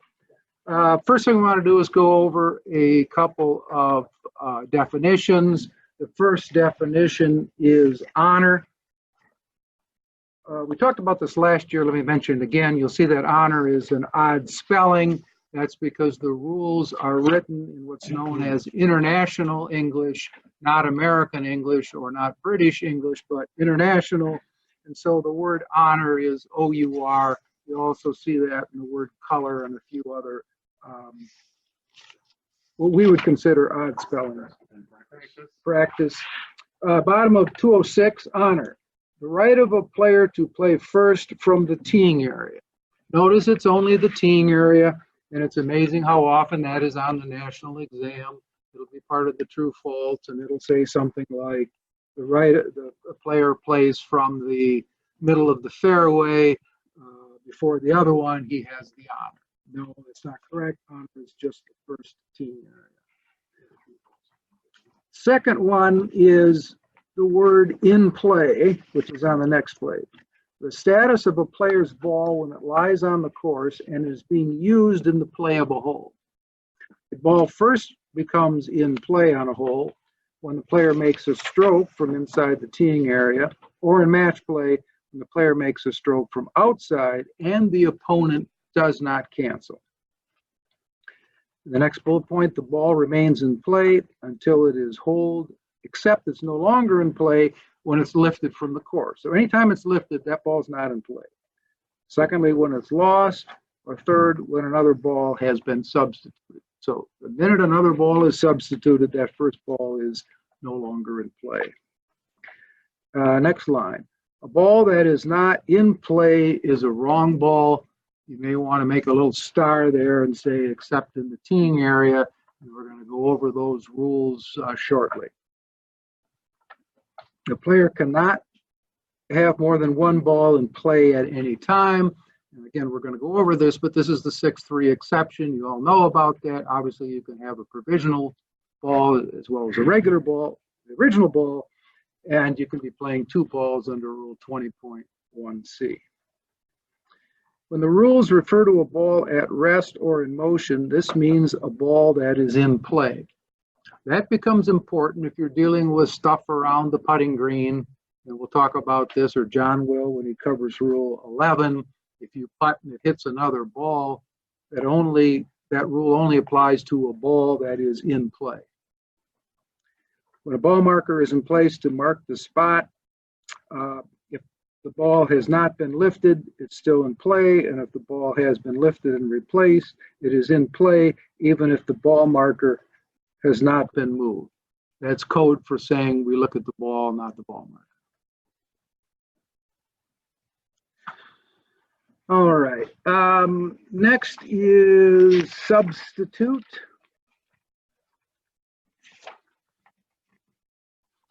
To change the ball the player is using to play a hole by having another ball become the ball in play. Player has substituted another ball when he or she puts the ball in play in any way. You'll notice the reference to 14.4. We're going to spend a lot of time in a couple of weeks going over Rule 14, and 14.4 tells us when the ball is back in play. And it says whether the original ball was in play or no longer in play. The point is, once you substitute another ball, that ball becomes the ball in play, even if you did it incorrectly. One of the problems that we always have as rules officials is you're giving advice, you're telling a person how to take relief. They may drop from a cart path, and they look up at you, and what do they always say? Is my ball in play? And my caution is never answer that question, because that's not the question they want to know. The question they want to know is, am I good to go, or am I going to get a penalty if I play from this spot? So when you answer that question, you say, you're good to go. You drop that correctly. Don't say, is the ball in play? The other thing that's interesting about the ball in play is, if you're the rules official, you have no idea whether the ball's in play. Why? Because in play is an intent-based rule. The only one who knows if the ball is in play is the player who dropped it, because he has to drop it with the intent for it to be in play. All right, top of page 221. The second word of the definition is important. A tee is an object. A tee is not a location. I once heard a interview with John Morissette. Somebody was asking him about his rules knowledge, and John was going on, and finally the rules official said to him, "Do you have any pet peeves about the rules?" And John hesitated because he's a very polite fellow. And he says, "Well, I do have one." "What is that?" And he said, remember this, John?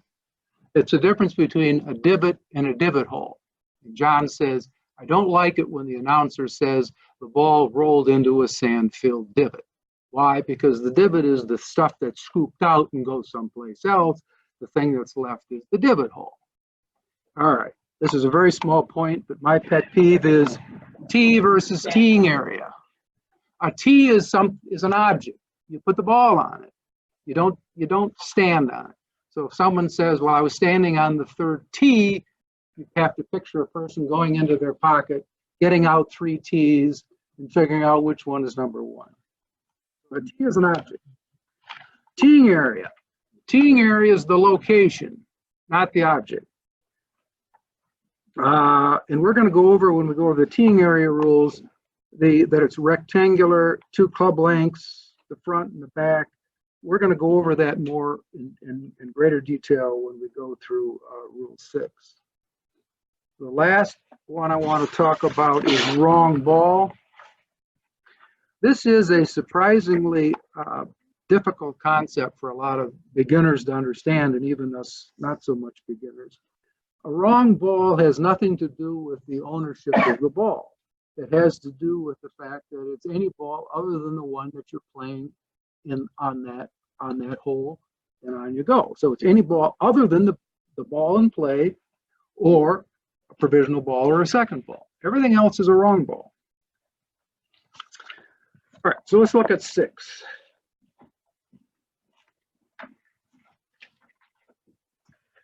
Rule 6 is actually 3 rules put together from the old rules.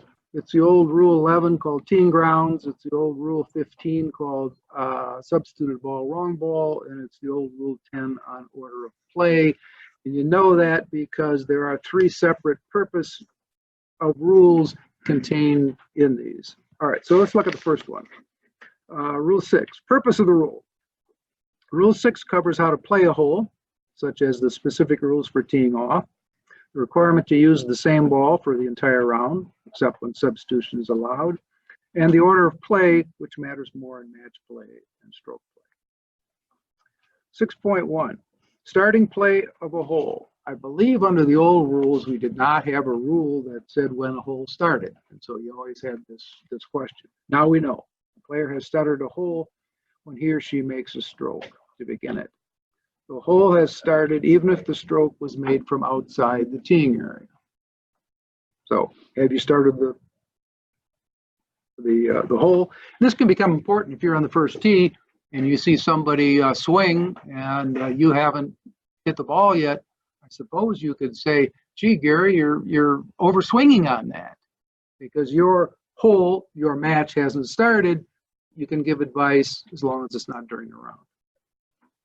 All right, 6.1b. Ball must be played from inside teeing area. A player must start each hole inside the teeing area, and if a player who is starting a hole plays a ball from outside the teeing area, including a wrong set of tee markers, and then we got a different rule between match and stroke play. So let's go over the match play. There is no penalty, but the opponent may cancel the stroke. Talked about this last time. Anytime you see the word cancel in the rules, it is permissive, not mandatory. If it is a so-called mandatory cancellation or automatic cancellation, the new rules will use the term does not count. So again, anytime you see the word cancel, you know that this is something that can or could, you have an option. So the opponent can cancel a stroke. This must be done promptly and before either player makes another stroke. When the opponent cancels the stroke, he or she cannot withdraw the cancellation. If the opponent cancels the stroke, the player must play a ball from inside the teeing area, and it's still his or her turn to play. And if the opponent doesn't cancel it, the stroke counts, and the ball is played as it lies. So an example would be if you have a 4-ball with players AB playing CB, and player AB goes to the wrong set of tee markers. Player A hits, then player B hits, and then the team CD says, whoa, you guys hit from outside the teeing area. Which of those shots, if any, can they cancel? Only the last one, which is B. So A then, even though he's played from the wrong teeing area, that stroke cannot be canceled. Stroke play. Player gets the general penalty and must correct the mistake by playing a ball from inside the teeing area. The ball played from outside the teeing area is not in play. The stroke and any more strokes before the mistake is corrected solely from, including strokes made or any penalty strokes solely from playing that stroke, and here are the magic words, do not count. So when it says do not count, that means you don't count them. Think of it as a mandatory cancellation. Nothing happens to be done. And if you have this situation, just remember, you ignore it completely. You don't count it into your score. You may have to add a penalty at the end, but that's not part of their score. If the player does not correct the mistake before making a stroke to begin another hole or for the final hole before returning the scorecard, the player is disqualified. This is the second of 5 must corrects in the rules. We've seen the first one, which is 3.3C, which is failure to hole out. This is the second one, 6.1 B2, playing from outside the teeing area. All right, 6.2. Go ahead, Bill. One of the things that comes up a lot in tournaments, and it kind of sucks, is that some players will walk into a scoring area, and let's say it's the 2 of you, and all of a sudden you say, on the 12th hole, you played from outside the teeing area. And it's now after the 18th hole, and you really have absolutely no way to prove for or against that player. And it underlies, if you see a breach, you should call it right away. Any comments on that other than obviously interviewing the other players who obviously never want to get involved? The question was, what happens if the players get into the scoring tent and then one of them says, by the way, on the 8th hole, one of the players teed from outside the teeing area, I think he should be disqualified. 2 thoughts. One is, if it's match play, there is no penalty, there is no nothing. Why? Because it's match play, and if he didn't cancel it, so forth. In stroke play, if he plays from outside, the stroke does not count, but it's a factual determination. And if the only 2 people are involved in the world are the one player that says I was in the tee box, teeing area, and the other one that says it wasn't, you go with the player. If you got 2 people that says it was outside and one that says it's in, then I go with the 2 rather than the 1, but then I say to the other 2, what were you thinking? Why did we wait 10 holes to go through this? And there better be a good explanation as to why that is. And if you find that they knew that, deliberately kept it, they can be disqualified under Rule 1.2A. Agree with that, John? Yeah, and then that would need, if it's 1 versus 1, and it needs to be quite compelling evidence to conclude that the player played without spending the area. Yeah, Go ahead, Doug. is the camera on that, Is there a camera? is on the here? camera on the computer? I don't believe so. Where is the camera? It's Oh, on the computer, but we're not. We're not using it. Just audio, Oh, gotcha, never mind. because it's low. No, I was just saying, because in the past, you used to be able to see it. It was a video and you keep putting your hands right in front. And I assume all anybody's seeing is your hands. Right. Yeah, we've taken it off, so it's strictly audio. All right, 6.2, playing ball from teeing area, and we're going to go over the teeing area rules. The teeing area rules in 6.2 apply whenever a ball is required or allowed to be played from the teeing area. And here are the 3 instances in which a ball is required or allowed to be played from the teeing area. Bullet point 1, starting play of hole, we all know that. Bullet point number 2, the player will play again from the teeing area under a rule. Notice the reference there that is to 6.6. 14.6. That's the rule that says making next stroke from where previous stroke is made. So if you hit your ball into a penalty area and you want to go back to the tee, you're going to be proceeding and using rule 14.6. The third bullet point, the player's ball is in play in the teeing area after a stroke or after the player has taken relief. So an example of that is you hit your ball, it hits a tree, it comes back into the teeing area. The teeing area rules are going to apply. The other part of that, it says the player has taken relief. That could be taking relief in a situation other than proceeding under 14.6a. And we'll talk about that in just a minute.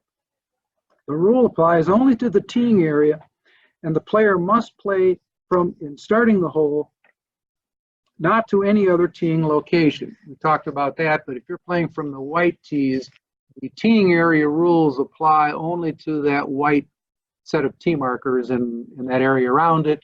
So if your ball hits the tree and goes back into the black tee marker area, you are not in the teeing area. The teeing area rules don't apply. Your ball is simply in the general area. So let's look at the teeing area rules. 6.2b, and there are 6 teeing area rules. Number 1, when ball is in the teeing area. So if you look at the diagram, 6.2b, it is 2 club lengths back from where the committee has set the tee markers. The ball is in the tee marker when any part of that ball touches the teeing area. One of the problems that you can get is if you're playing an event where the tee markers are some sort of fancy tee markers like a plant, if it's an agronomy event, you may have a pot and you may have branches or flowers hanging over. It is the very front edge or the outside edge of those flowers. It is not the pot itself that constitutes the teeing area. The other thing about a teeing area is it is 2 club lengths back. You always see this on the national exam, that the committee sets the size of the tee markers, including set the size of the teeing area. And the answer to that is false. It doesn't. It simply sets where the markers are, and the rules themselves say it's 2 club lengths back. And if you have 2 club lengths back, that literally means 2 club lengths back, even if there is no turf or ground for which you want to put a ball. Occasionally, if you're playing from the back tees on a course, the committee will set the tees too far on the back, and the last yard of the teeing area may actually be in tall grass. Can you tee your ball there? Yes, because that's the teeing area. And if your ball winds up in that area, remember that. That's the teeing area. It's not the little short grass stuff. It's 2 club lengths back from the markers. So if the player hits the ball, hits a tree, bounces back into the high grass behind that, and it's still in the teeing area, then he can lift it and replace it, re-tee it in that teeing area. Well, we know for sure he's in the teeing area. And now we're going to see the next 5 rules, what the teeing area rules encompass. So number 2, which is 6.2b2.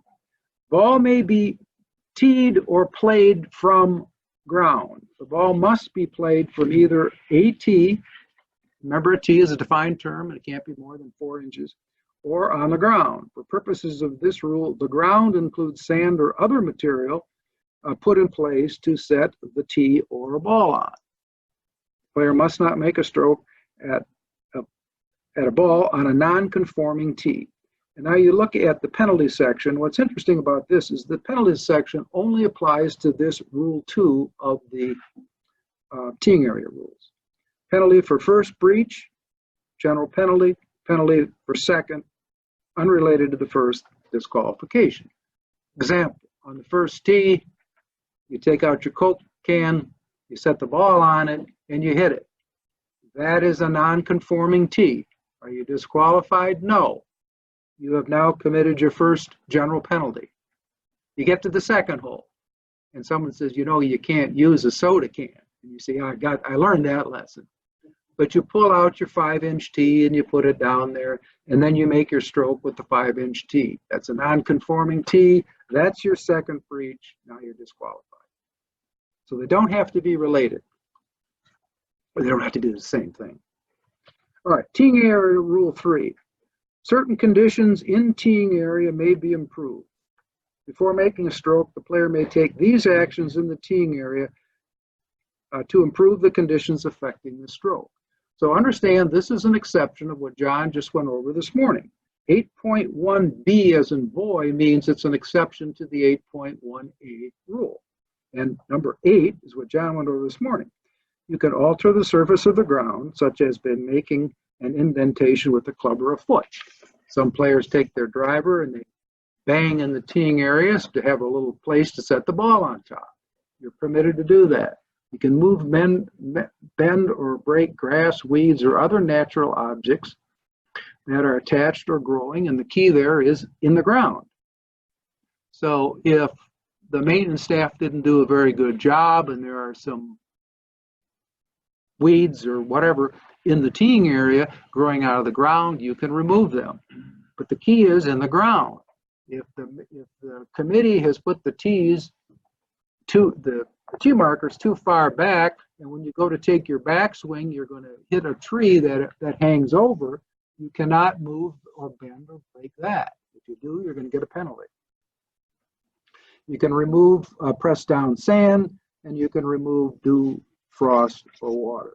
But the player gets a general penalty if he takes any other actions to improve the conditions accepting the stroke. All right, fourth teeing area rule. Restrictions on moving tee markers when playing from the teeing area. The location of the tee markers is set by the committee to define each teeing area, and the word says should remain in the same place. So if you move them, it should suggest right away that you're not going to get an automatic penalty. Why not? Because it only says they should remain in place. You go to the next bullet point. If the player improves the conditions affecting the stroke by moving any such tee markers before playing from the teeing area, they get the general penalty. But notice the penalty is not for moving the tee markers.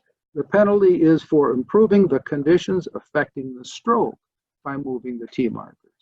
So example, you're going to tee off from the teeing area. You want to be on the very right side of the tee marker. You put your tee in the ground, you set the ball on top of it, and you discover that you're only about 1 inch away from that tee marker. So you reach down, you pull the tee marker, you set it aside, you hit, you put the tee marker back. Have you gotten the penalty? Yes. Why? Because you've improved one of the conditions affecting the stroke. Probably the lie or the area of intended swing. Take another situation. You go to the right side of the teeing area. You put the ball down about a foot from the tee marker, and then you're about ready to hit, and you look, and it's a pink tee marker, and you can't stand pink tee markers. So you reach down, you move it, you make your stroke, and then you put it back. Do you get a penalty for that? No. Should you do it? No. They're cautioning you not to do it, but there does not seem to be a penalty. And the last line under the fourth teeing area rule says, in all other situations, tee markers are treated as regular movable obstructions that may be removed.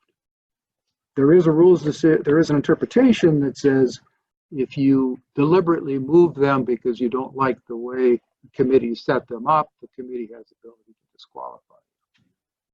So your condition of a plant being used, you can move the plant as a movable obstruction and then place it back. You can't do it if it would improve one of the 5 conditions affecting the stroke. So if it's 15 feet apart and your ball is teed in the center, if you move one of those markers, it's not going to improve a condition affecting the stroke. We have the caution above it that says the tee markers should remain in their place. So you shouldn't move them. But what I'm saying is, if you do, and it does not improve the conditions affecting the stroke, you can actually get away with no penalty. And then,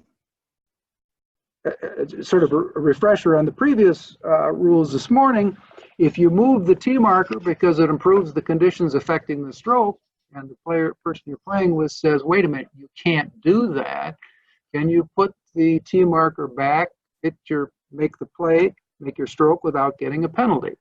And the answer is yes. That's what John covered this morning under 8.1C.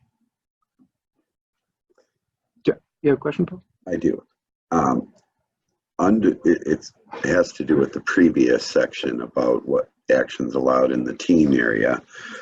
And under Rule 8.1b, parentheses 8, it talks in the team area that you can't move, bend, or break any growing or attached natural object. And then it says, see Rule 6.2b3.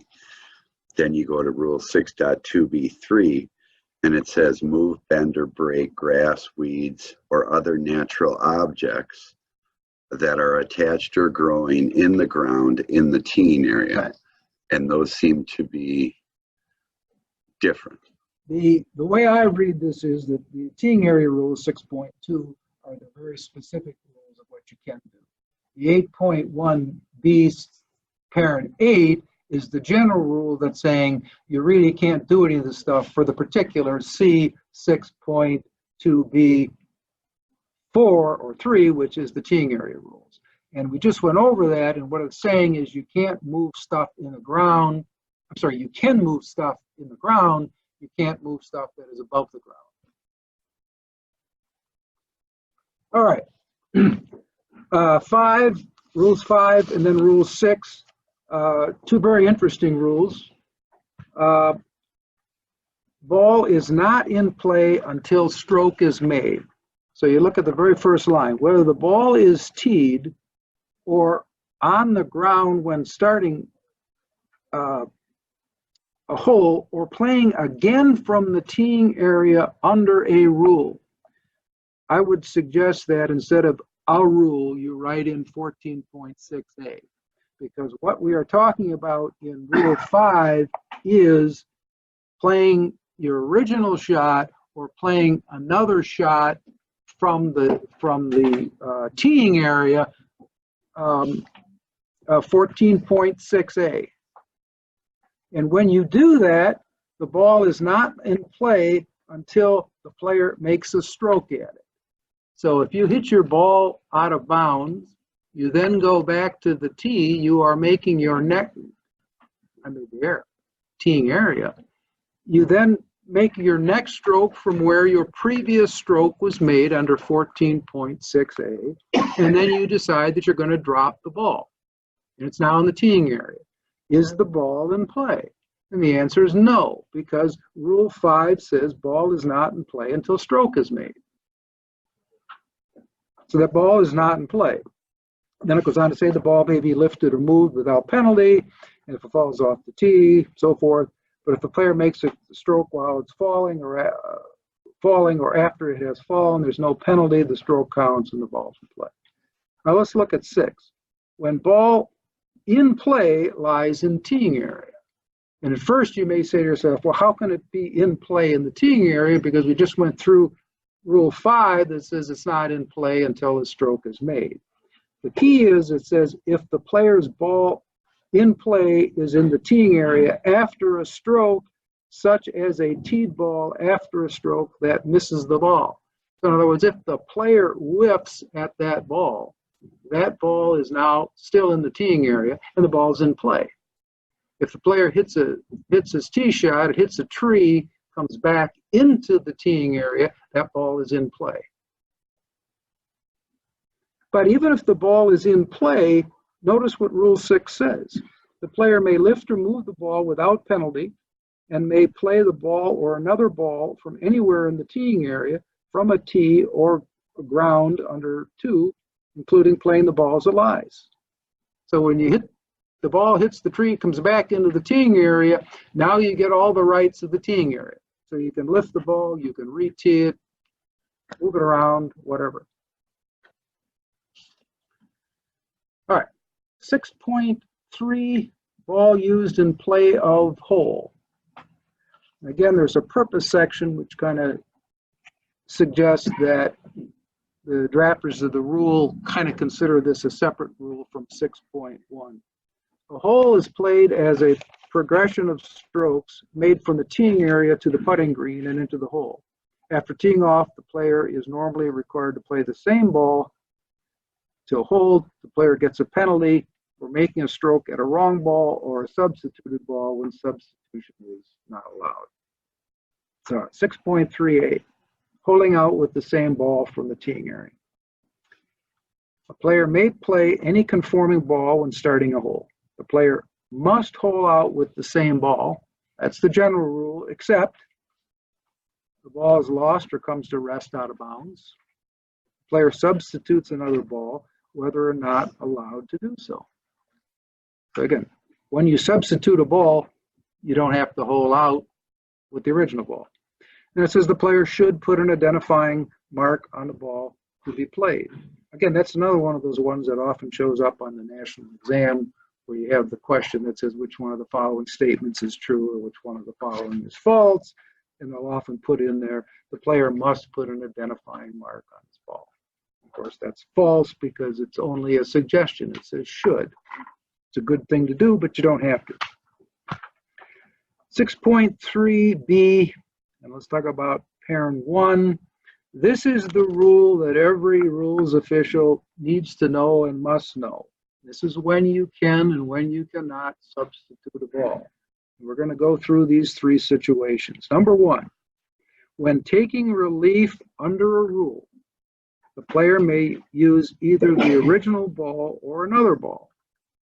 I left out a lot in that little paragraph, but it says when taking relief, you can substitute. It's just that simple.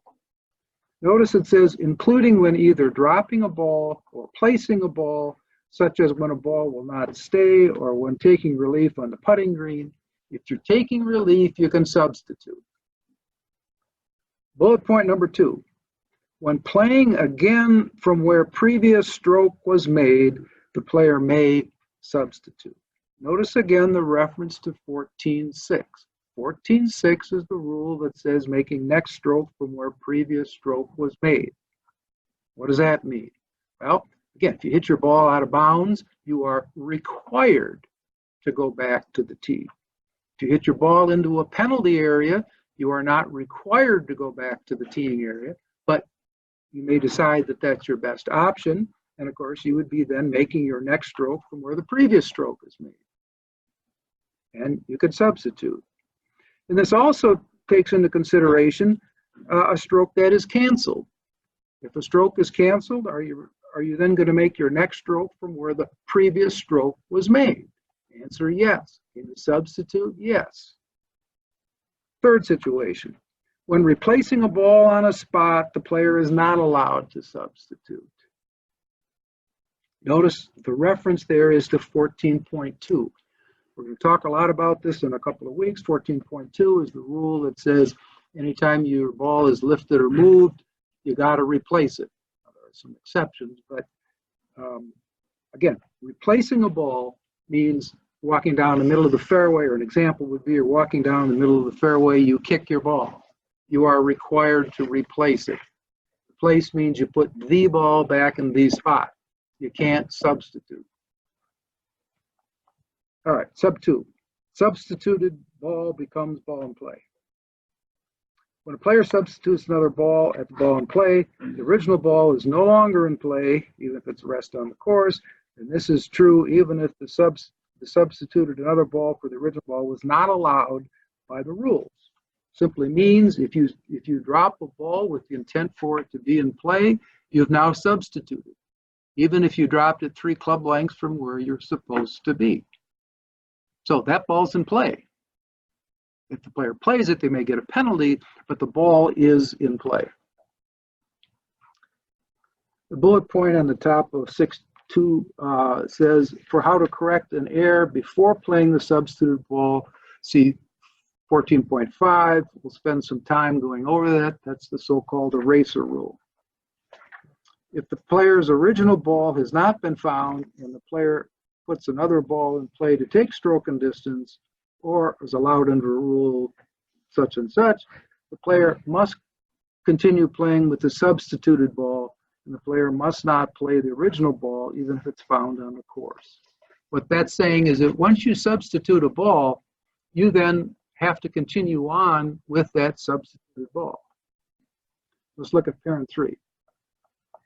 Making stroke at incorrectly substituted ball. If the player makes a stroke at an incorrectly substituted ball, the player gets the general penalty. In stroke play, the player must then play out the hole with the incorrectly substituted ball. So if you incorrectly substitute, you have to finish the hole with that ball that you substitute. So as an example, you're in the middle of the fairway, you hit your ball onto the putting green, you're 30 feet from the hole. You get there, you mark your ball, you pick it up, and you say, oh, this is not the best ball. I'm just going to put a nice new ball down there so I can putt with it. Improper substitution. You then putt, the ball stops a foot from the hole, and the person you're playing with, perhaps John, says, Dan, you can't substitute. Oh yeah, I forgot about that. So I take the ball out of my pocket, I put the other ball down, I putt it in. I've now improperly substituted twice. So I get 2 strokes for the first time and 2 strokes for the second time. Notice that if you're playing the 1 ball rule, we actually have a different rule than you can correct the error during the hole. But we don't do that very often, so let's move on. 6.3c, wrong ball. Player must not make a stroke at a wrong ball. Exception, ball moving in water. This is a change from the previous rules. Here's what it says. There's no penalty if a player makes a stroke at a wrong ball that is moving in water in a penalty area or in temporary water. So if it's a little stream in the middle of the fairway and the ball's kind of moving there, and then you make a stroke and then you get up to it and you say, well, this wasn't my ball. This is telling you that there's no problem with that. You're going to have to correct, but there's no problem. In match play, if a player and opponent play each other's ball, the first to make the stroke at a wrong ball gets the penalty. And then the double idiot rule is if neither one knows what happens, you just play out the hole with what it is. All right, let's look in stroke play. In stroke play, the player must correct the mistake by continuing play with the original ball played by playing it as it lies or taking relief under the rules. This is the third must correct under the rules. If you play a wrong ball, you must correct the error. And again, a reminder, the first one was failure to hole out. The second one is playing outside the teeing area in stroke play. And this is the third one. You must correct. Strokes made with the wrong ball and any more strokes before the mistake is corrected, including strokes made or any penalty stroke solely from playing that ball, do not count. There's those magic words again, do not count. What does that mean? That means you don't count it. So if you're in the middle of the fairway, or if you hit your ball into the rough, we'll say, you get up there and you hit another ball and it's not yours, and then you get up to the putting green and you putted it in, you think you got a 4 in the hole. You look at the ball and it's the wrong ball. The stroke with the wrong ball does not count. All the other strokes don't count. So what are you lying at the moment you get your ball out of the hole thinking that you had a 4? You're lying 1. That's all you got. You're going to get a couple penalty strokes, but you're only lying one. You go back, you see if you can find the ball. If you find it, you play it. Do it within 3 minutes. If you don't find it, you're going to have to go back into the teeing area, and then you're going to have to play again. And assuming that you do, and you hit it in the fairway, and you hit it onto the green, you get a 4. And then, you get a 6 because you have a stroke and distance penalty. You're going to get a 6. You got to add 2 penalty strokes for the wrong ball. So remember, the wrong ball doesn't count in the score, other than at the end, you got to add 2 penalty strokes for playing a wrong ball. All right, top of 63. If the player does not correct the mistake before making a stroke to begin another hole or in the final hole, he's disqualified. And then parent 2, what to do when player's ball was played by another player as a wrong ball. If it's known or virtually certain that the player's ball was played by another player as a wrong ball, the player must replace the original ball or another ball on the original spot. If not known, you're going to estimate it. We had an event, I think it was was it Strawberry Creek? And it was the 10 and 11 hole. They're parallel holes, and between the 2 holes, there's mounding, so you really can't see the other fairway. A player teed off on the 11th hole, hit a high slice. He was 100% sure it landed in the middle of the fairway on number 10. He gets there and he can't find his ball. And he says, well, the group up ahead played. Well, the rule says, if it is known or virtually certain that the player's ball was played by another player. We're going to see when we go over Rule 9 that the term known or virtually certain means a 95% probability. Can you assume that the group ahead of you picked it up? No, unless it's known or virtually certain. It was, the question is, was it a senior tournament? And the answer, not surprisingly, was yes. And the player was sure. The key there is he has 3 minutes to find out whether that player up ahead hit his ball. And if he doesn't do it within 3 minutes, the ball's lost.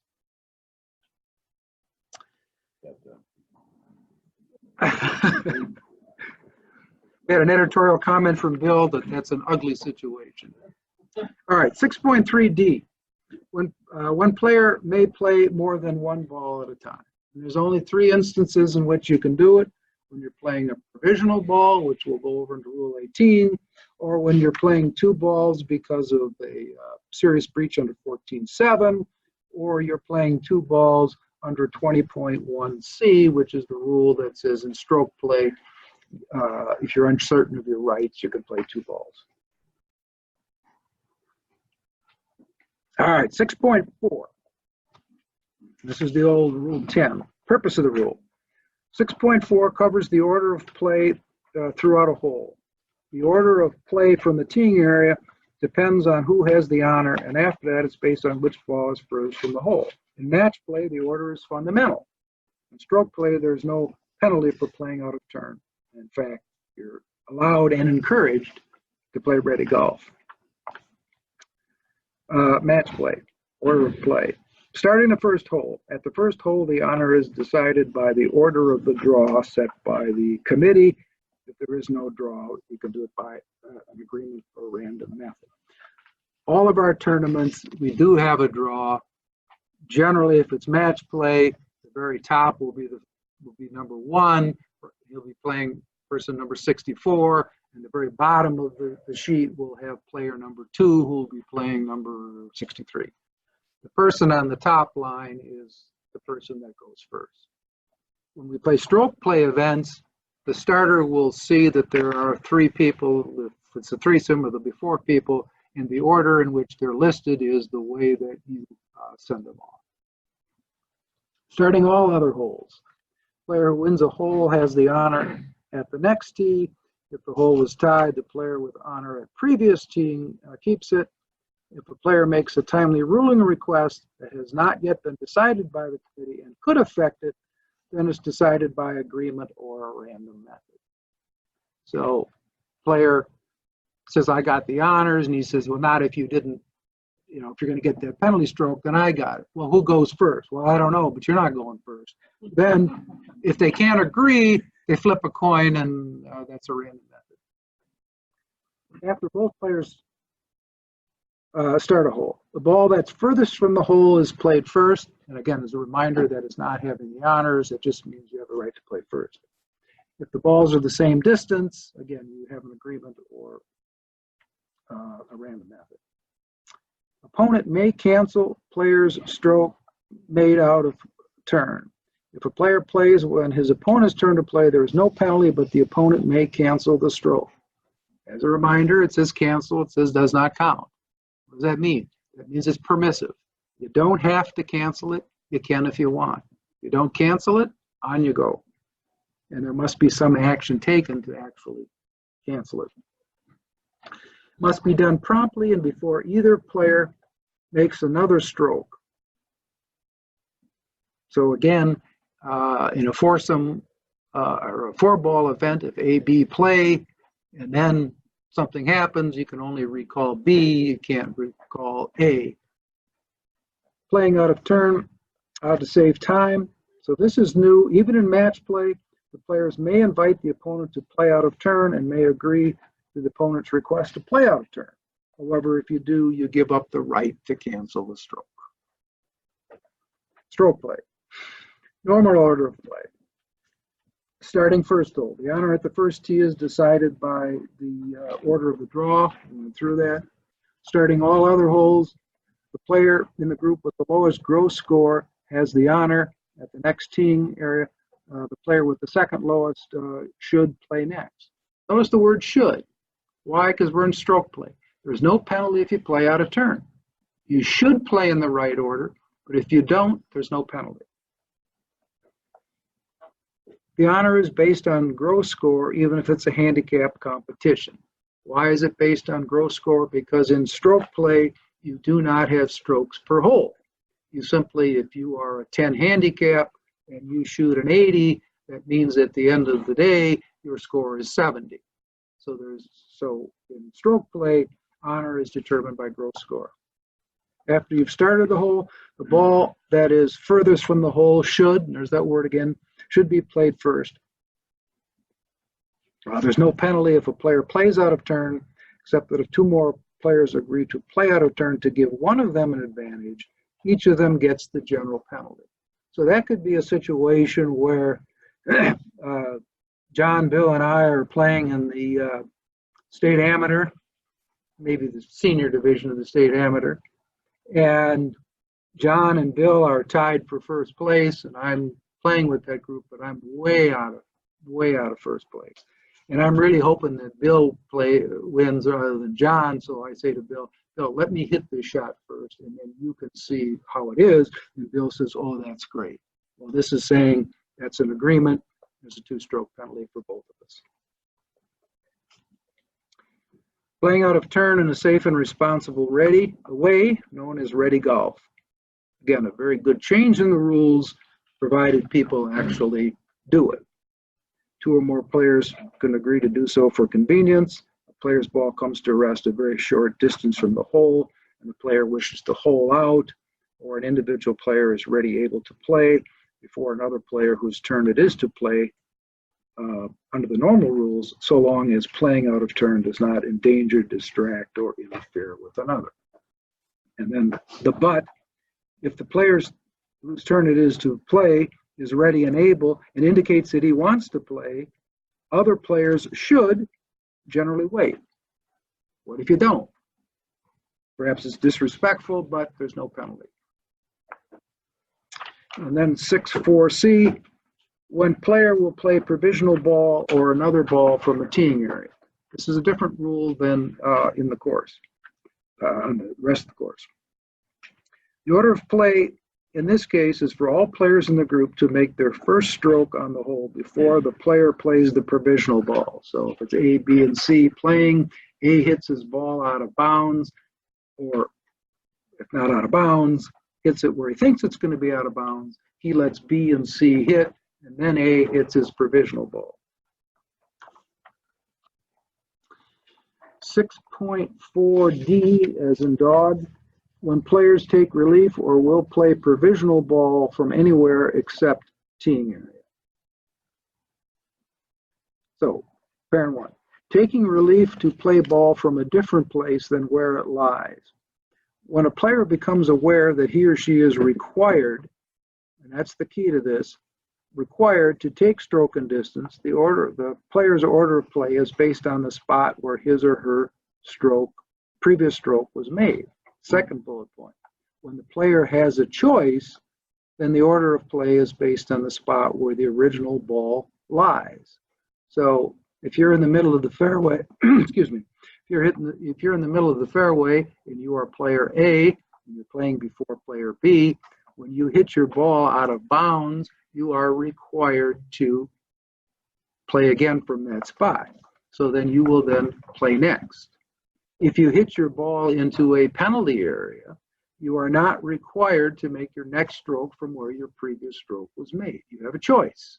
You got either 2 choices or 3 choices, depending on whether it's yellow or red.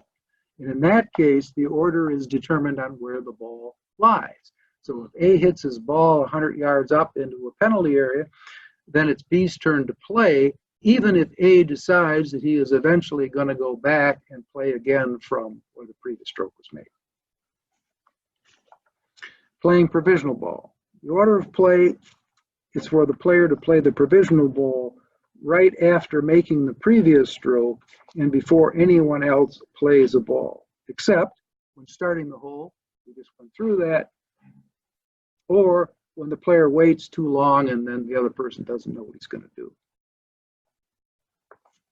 Again, a reminder, while these show up on the exam, which is sort of the reason you have to know what stroke play, in stroke play, it doesn't make any difference. So you're not going to get any penalty for playing out of turn.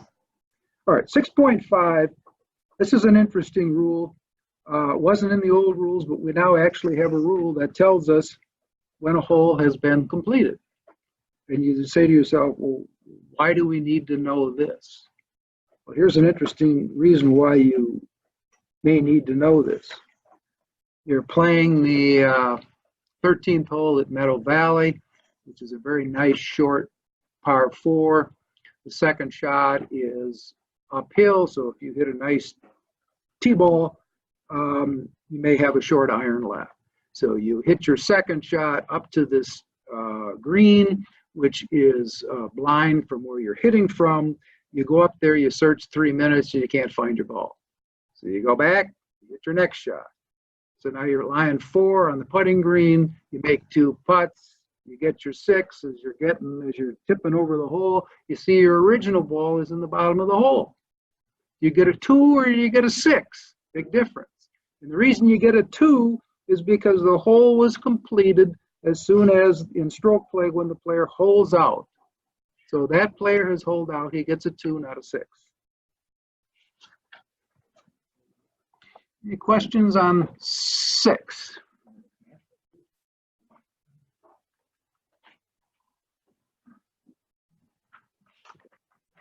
All right, go ahead. If we have a cancellation of a stroke in match play, is it a drop or is it a play? It's just an excellent question. Let me repeat it. If you have a cancellation in stroke play, is it a drop or a place? In match play. I'm sorry. If you have a cancellation of a stroke in match play, such as playing outside the tee or playing in the wrong order, do you drop or place? The answer is we got to go to 14.6 to know the answer. So on the tee, You do a 14.6A and you're going to get to tee it up. If it's in the general area, it's 14.6B, and then you're going to find the nearest point, or you're going to find the spot where it was. You're going to get the 1 club length, you can drop in the relief area.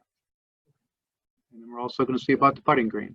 But that's 14.6. That's why that rule keeps coming back. We keep going over that about, oh, you got to know 14.6. It's the old rule. Yes. It's the old rule 20-5, said Bill. All right, so let's look at rule 7. This is basically this is the old, John, you have a question? Yeah, I just have a question of clarification. I've been asked this by a few different people. If they can use a soda plastic soda bottle cap as a tee? I think that is a non-conforming tee. That's Because- what I said. Because you have to either play it from the ground or a tee. Tee is a defined term.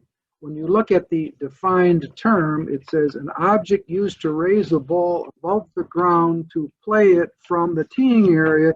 It must be no longer than 4 inches, and here's the key, must conform with the equipment rules. And you got to look into the equipment rules, and that's a long day's journey through the equipment rules. But when you work your way through there, they give examples of tees that conform and don't conform. And I don't think a bottle cap will ever conform. Bill's agreeing and John is agreeing. The only time it really is used is when you're playing winter ball and the ground is frozen. I never actually thought about using that. You're probably a one-use thing, though. Yeah. But, Well, what's neat, what I've seen is in some places they have like almost like heavy rubber suction cups of I have those for winter yeah, golf. they're tied together so they don't go far. And that's allowed. Yeah, I need to be careful, make sure you don't arrange them in a way to indicate them.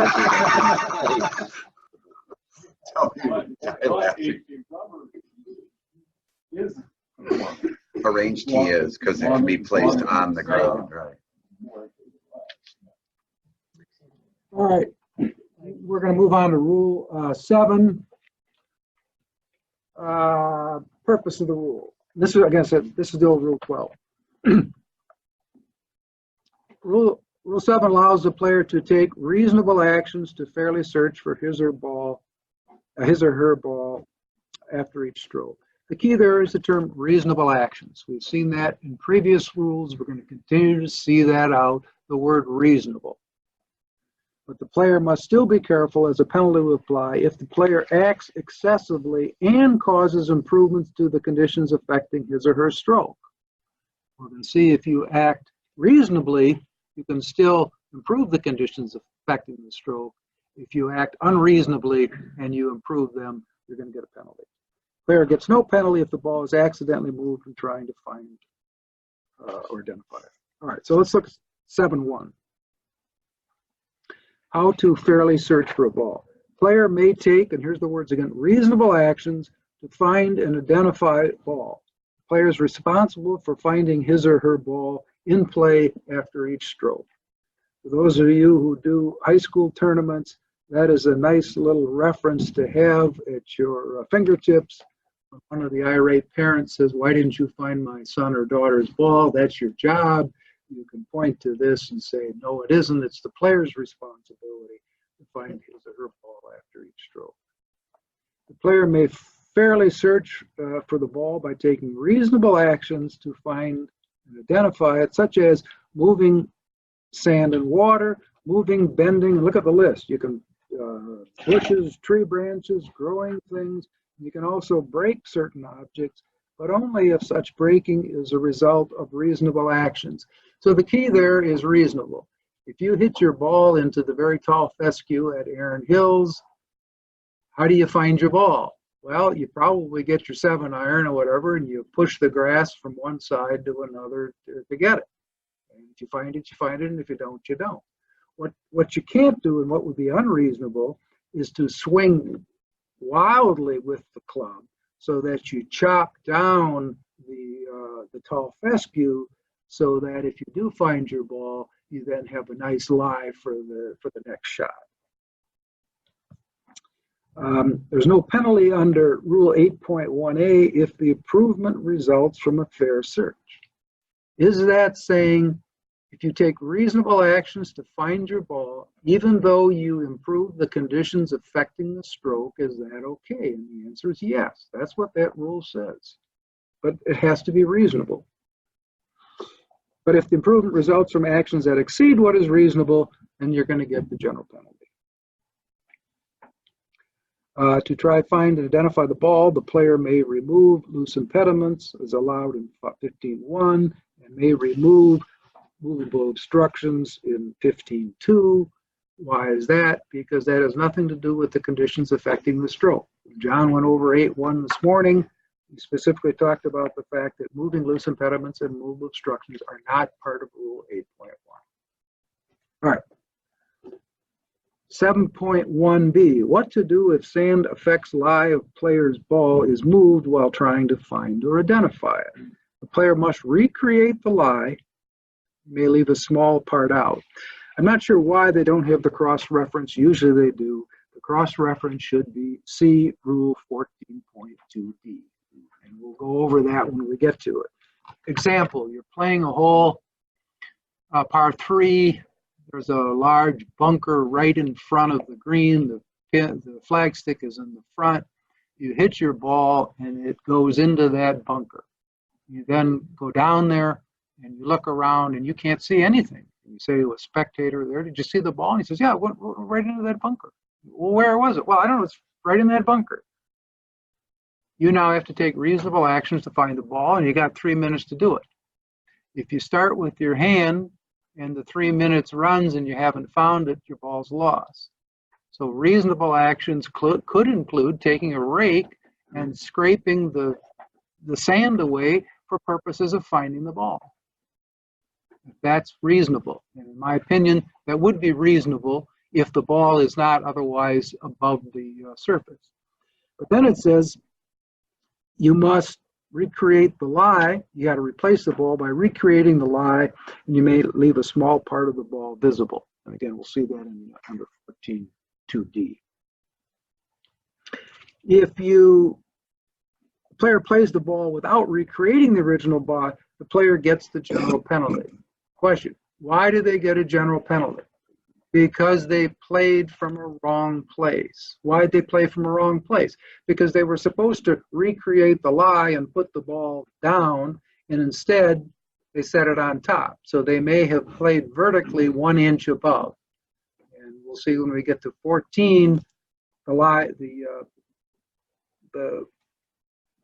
wrong place involves vertical as well as horizontal distance. 7.2, how to identify a ball. A player's ball at rest may be identified in any one of these ways. Number 1, by the player or anyone else seeing a ball come to rest in circumstances where it's known to be the player's ball. We'll go through a couple of examples. B, or 2, by seeing the player's identifying mark on the ball. If you don't have an identifying mark, you're never going to be under this section. Number 3, by finding a ball with the same brand, model, number, and condition in the area, but this does not apply if an identical ball is found. So in other words, if you find 2 Titleist Pro V1 number 4s and you don't know which is yours, that ball's lost. That's why you put an identifying mark on it so that you know what it is. So let's go back to that first one. By the player or anyone else seeing a ball come to rest in circumstances where it is known to be the player's ball. So take the example of hitting your drive with sort of a high slice, and it goes up into one of those palm trees that they have on all the Florida courses. And you get down there, you say to the spectators, did you see it? And the spectator says, you bet I did. It went right up in that tree, and it's right up in that palm tree. And you say, well, where is it? Well, I don't know, but it's up in that palm tree. And the spectators say, it did not come down. It's up in that palm tree. Have you identified it? The answer is no. You don't know that that's your ball. You can't see it. You can't identify it. You got 3 minutes to find it. Can you climb the tree? Yeah, that's a reasonable way to search for it. But you got to find it within 3 minutes. Take another example. Player hits it, goes up into the tree, the palm tree. You get up there. You see a white ball up there. The spectator says, "Oh, I saw a ball go up there." He says, "Well, I see that white one there. Is that mine?" He says, "Well, I don't know if that's the one you hit, but yeah, that's a white ball." If you can't identify it, the ball's lost. You can identify it by getting out your rangefinder. You can use binoculars, and if you see that it says Gary Wild on the side and your name's Gary Wild, you're good to go. If you don't, you don't. Third example, you hit the ball high up into the palm tree. You get up there. Spectator says, "Yeah, I saw I saw your ball. It went right up into that palm tree, and it's sitting right there at the corner. You see that little white ball? That's the one that you hit up there. You get out your rangefinder. You can't see the magic words Gary Wild because it's hidden behind the tree. Have you identified that ball? Yes, because you know that that's your ball because the spectator says, I saw it go in the tree, and that ball right there is yours. So now you have identified it under point 1 by a player or anyone else seeing a ball come to rest in circumstances where it's known to be the player's ball. The key there is it's known to be the player's ball because you have a spectator that says, I saw that ball hit from the tee, and it's sitting right there. All right, 7.3, lifting ball to identify it. If a ball might be a player's ball but cannot be identified as it lies, the player may lift the ball to identify it, including rotating it, but you have to mark the spot of the ball. Notice under the new rules, there's no requirement that you announce and let somebody else observe. This is the second of 3 changes in which they do away with the requirement of having to have an announcement and letting somebody else observe. If the player's ball is, if the lifted ball is the player's ball or another ball, it must be replaced on its original spot. Let me back up. Notice that you cannot clean the ball more than necessary to identify it. So if the ball has rolled through mud and it's sitting right in the middle of the fairway, you know that that's your ball because you saw it. You're pretty sure that's it. You can mark it, pick it up, and if you turn it over and you see your name and logo or your mark, you're done. You put it back. You can't just clean the ball and then, oh, let me see if I can find my name. You can only clean it enough to identify it. All right, and then penalty is, which we've seen continually, playing incorrect substitution or ball from wrong place. And of course, an incorrect substitution is you say, oh, I think that's my ball. You substitute another one. All right, let's look at 7.4. Ball accidentally moved in trying to find or identify it. There's no penalty if the player's ball is accidentally moved by the player, opponent, or any else in trying to find or identify it. If this happens, the ball must be replaced on its original spot, which, if not known, must be estimated. And there's a reference again to 14.2. 14.2 is the rule that says you got to replace your ball. If the ball is on the ground, under or against an immovable obstruction, integral object, boundary object, growing or attached natural object, the ball must be replaced on its original spot, under or against those. Example, you hit your ball into very tall grass, you've searched for a minute, you don't find it, somebody else is looking, they walk through, they kick the ball. And then you look down and say, yeah, that's my ball. You then have to get it back into its original place. Well, I don't know where it was. Then you ask the spectator. The spectator says, well, I think it was about here. Are you sure? Well, I'm pretty sure. You then estimate the spot. Well, where was the lie? Well, the player says, I think it was sitting right on top of the grass. And the spectator says, oh no, I would have seen it. It was underneath this grass. That's why I kicked it. If it was in fact underneath the grass, or if that's the estimate, you must reach down and put it under the grass. The key under the new rules is that you must replace the ball, which means you have to put the ball back in the spot. And you do it by placing, you do not do it by dropping.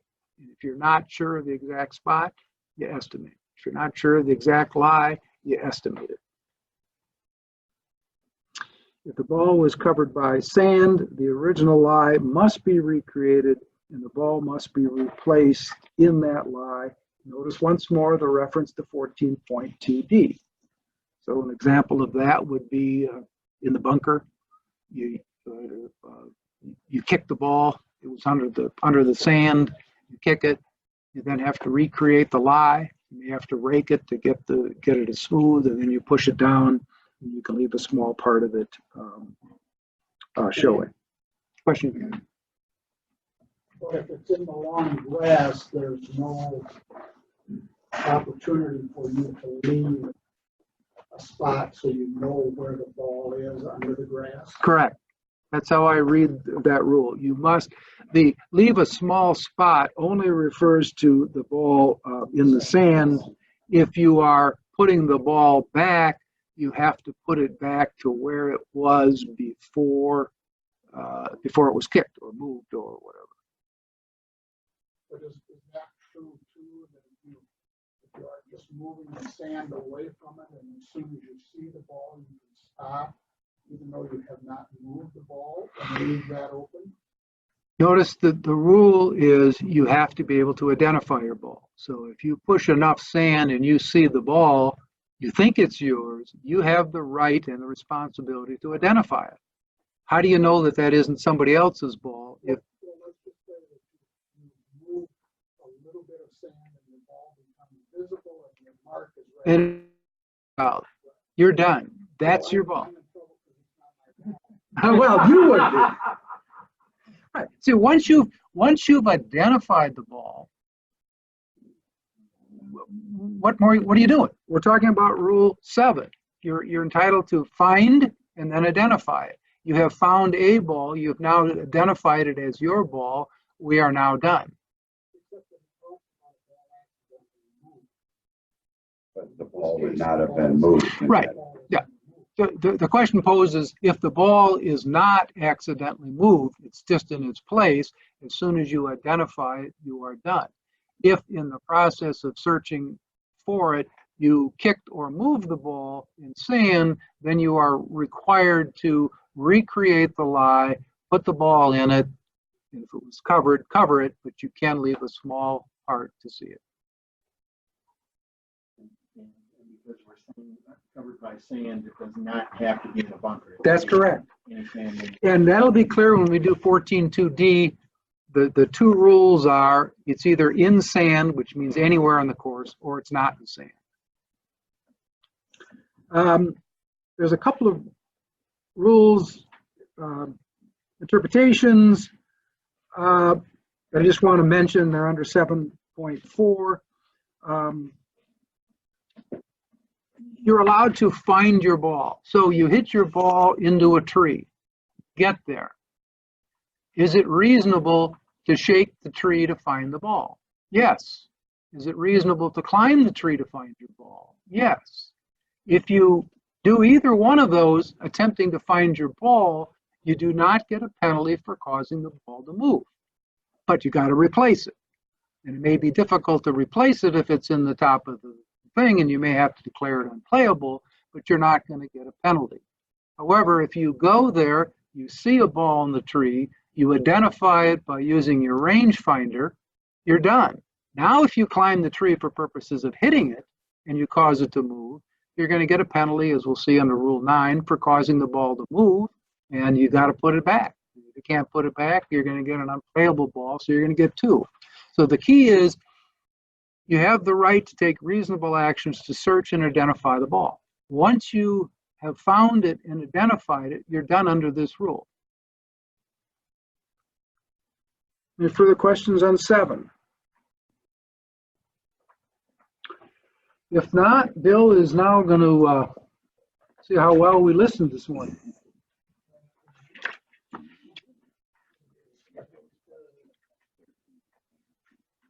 Yeah.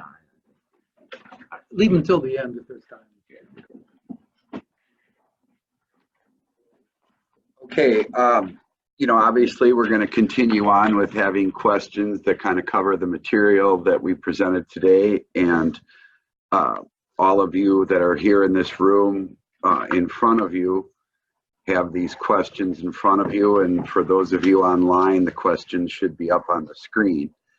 And even though we started with Rule 8, we're going to go in numerical order. So the first question, question number 10, deals with Rule 5, which is incorrect regarding practice. And if you get, whether it's the 80 question or 100 question exam from the USGA, if you see which is incorrect or which is correct, you essentially have 4 questions.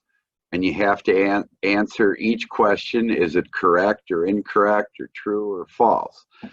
So in this instance, which is incorrect regarding practice? And answer A is in match play, a player may practice on the course before his or her match begins, and that is certainly true. In match play, a player may practice on the course before or after a match.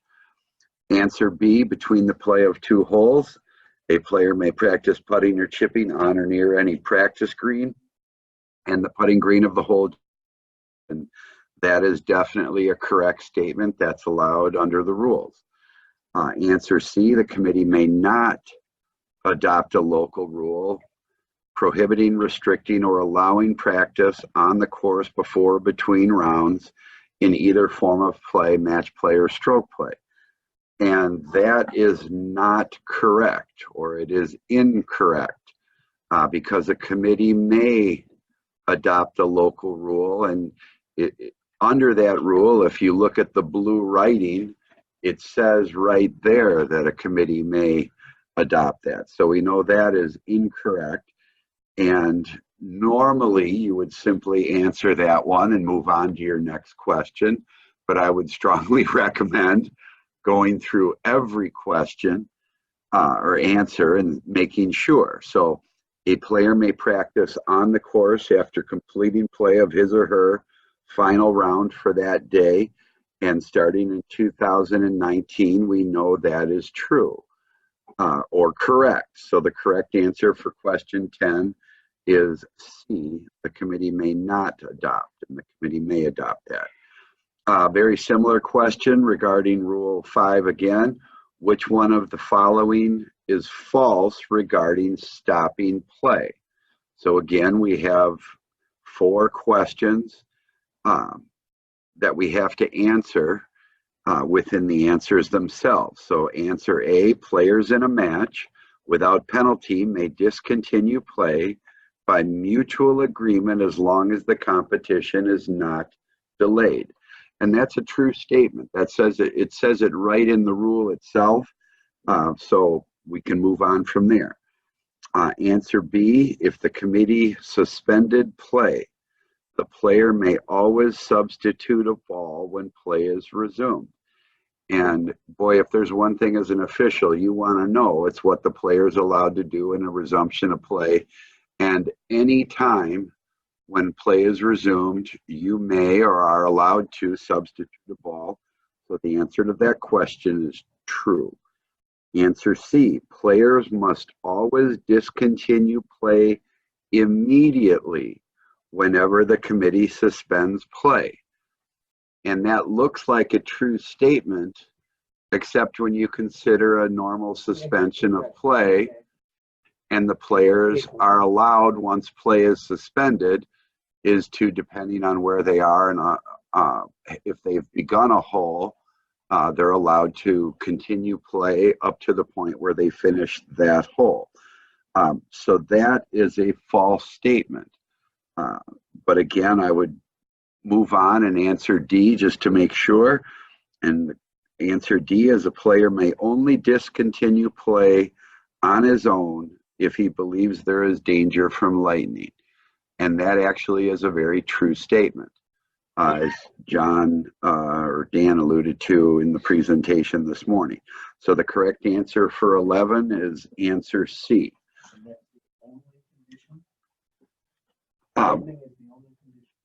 Lightning is the only time a player may discontinue play on his own. Yeah. Number 12, in stroke play, and this pertains to Rule 6, in stroke play, a player plays his shot from the teeing area at the 3rd hole. The stroke barely nudges his ball, which falls off the tee. The ball comes to rest within the teeing area, and the player tees the ball up again.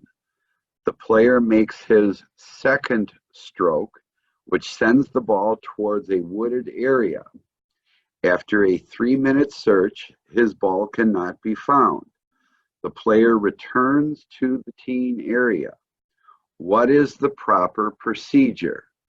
Well, the player must play his next stroke from within the teeing area, and we're going to need to figure out how we can put that ball back into play and what the next stroke is. And this is something that happens regularly, maybe not the ball coming to rest, but needing to know what stroke the player is about to make. So the proper procedure, answer A is the player must play his next stroke from within the teeing area and may tee a ball anywhere within the teeing area, and the next stroke will be his third. Well, the first stroke was his nudging the ball. The second stroke was the stroke he made after he re-teed the ball. Somewhere in there, we have a penalty under Rule 18.1 for proceeding under stroke and distance when his ball became lost after a 3-minute search. So it sounds to me like the next stroke would be the fourth stroke. You definitely don't drop the ball. So we know the answer is going to be A or B. And because it's his fourth stroke, the correct answer is answer B. Moving on, we're going to skip by Rule 13, which is just about the toughest question you could probably get on a USGA test. We have a question?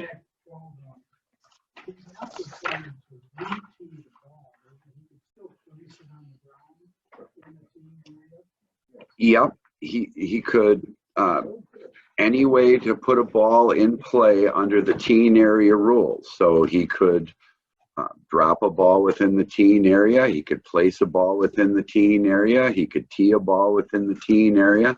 As long as he plays from within the teeing area, he's okay. You can actually throw a ball out of his cart that would roll into the teeing area and then go over the plate. Correct. He just has to play a ball from the reason that C is wrong is because it's just Must. right. Yeah. C isn't, answer C is incorrect because of the word must drop a ball as near as possible. Moving on, we're going to skip 13 for the time being and move on to question 14, also under Rule 6. In which of the following situations is the player penalized for improperly substituting a ball? And this is a great question because this kind of tells you about substituting balls, wrong balls, and balls in play. So a question like this is fair game and should definitely be able to be answered. Answer A is the player playing an abandoned ball which was under leaves in the general area after the player had moved the leaves but not the ball and incorrectly identified it as his. So they have the player playing an abandoned ball, which is not his ball in play, and therefore that's a wrong ball. So that's not the answer.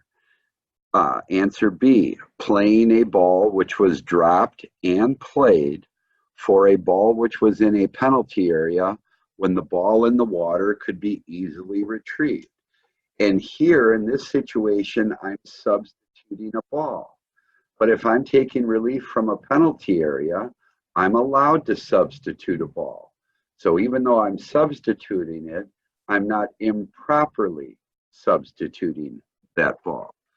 Answer C, while searching for his original ball in the general area, he or she accidentally moved his ball.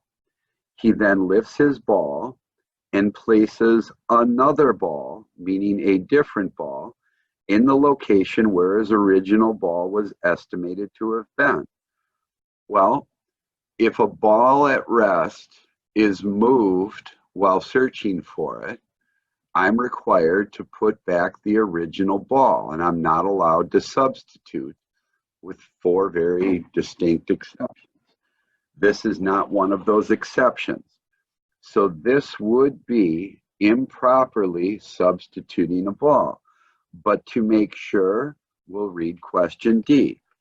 Playing a ball which was dropped and played for a ball which was in temporary water when the ball in the water could easily be retrieved.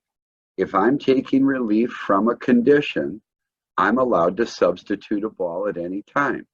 So that is where an example of where I can substitute a ball legally.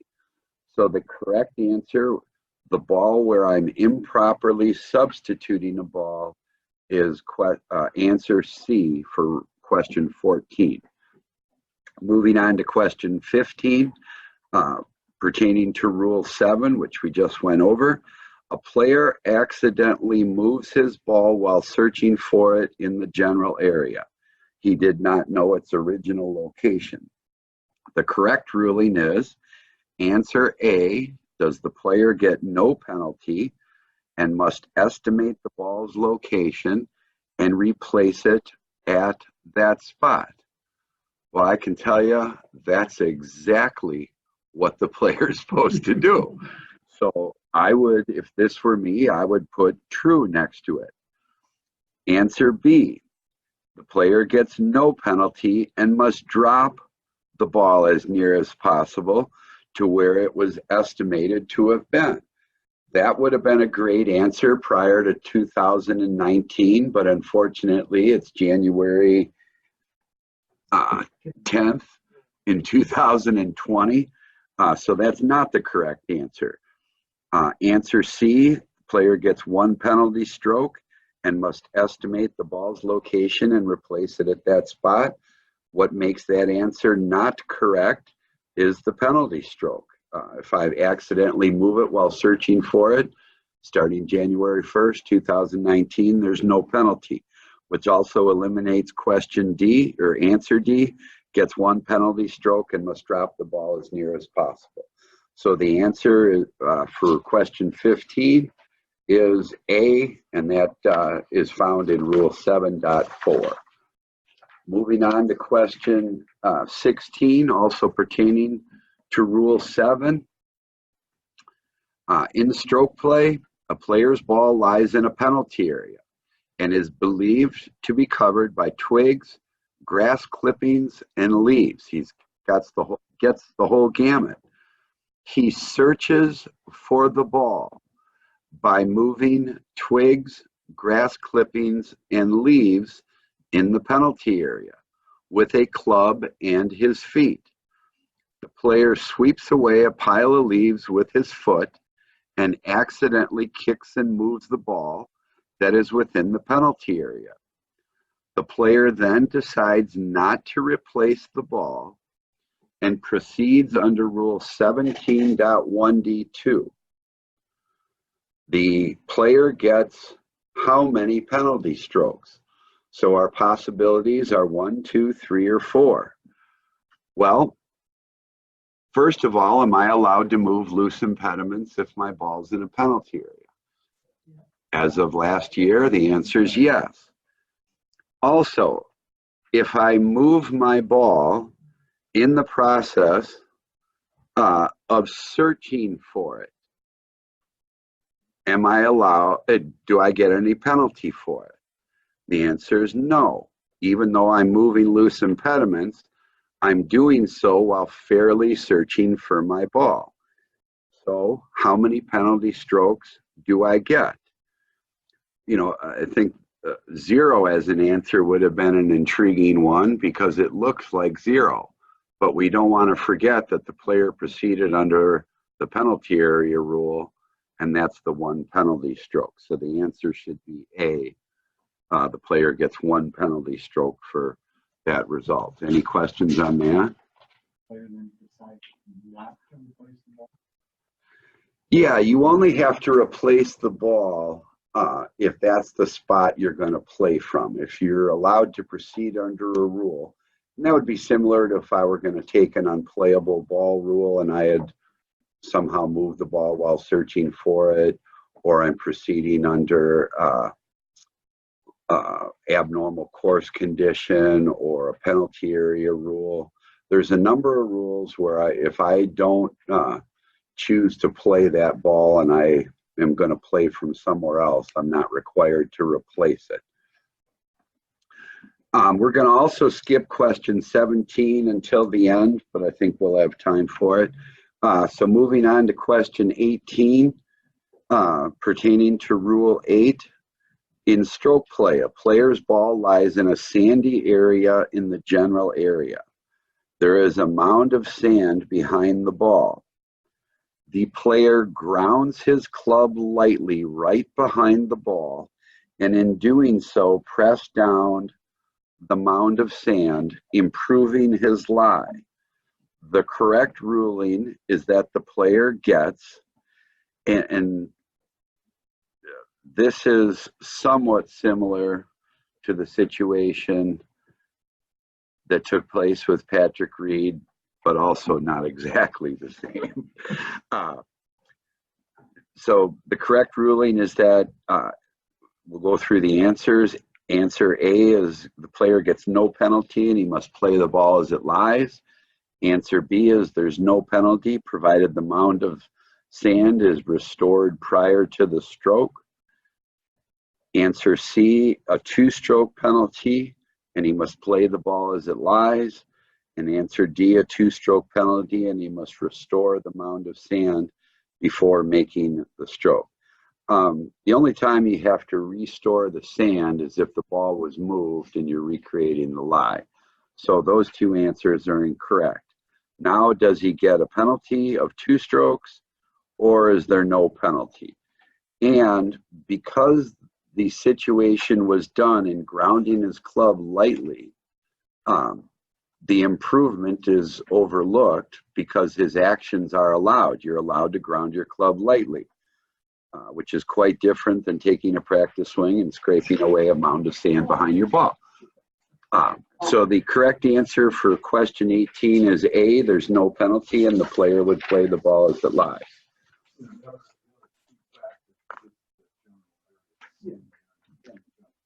Correct.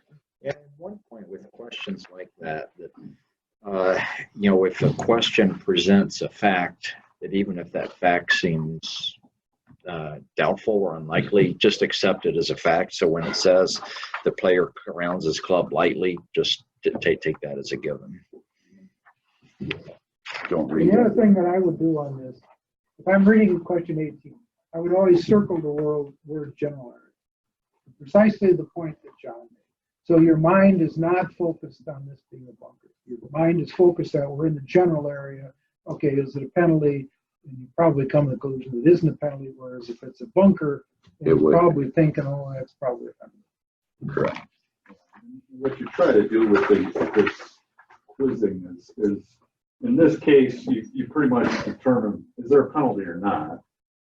And if you say no, now you've narrowed your choices to A and B as opposed to C and D.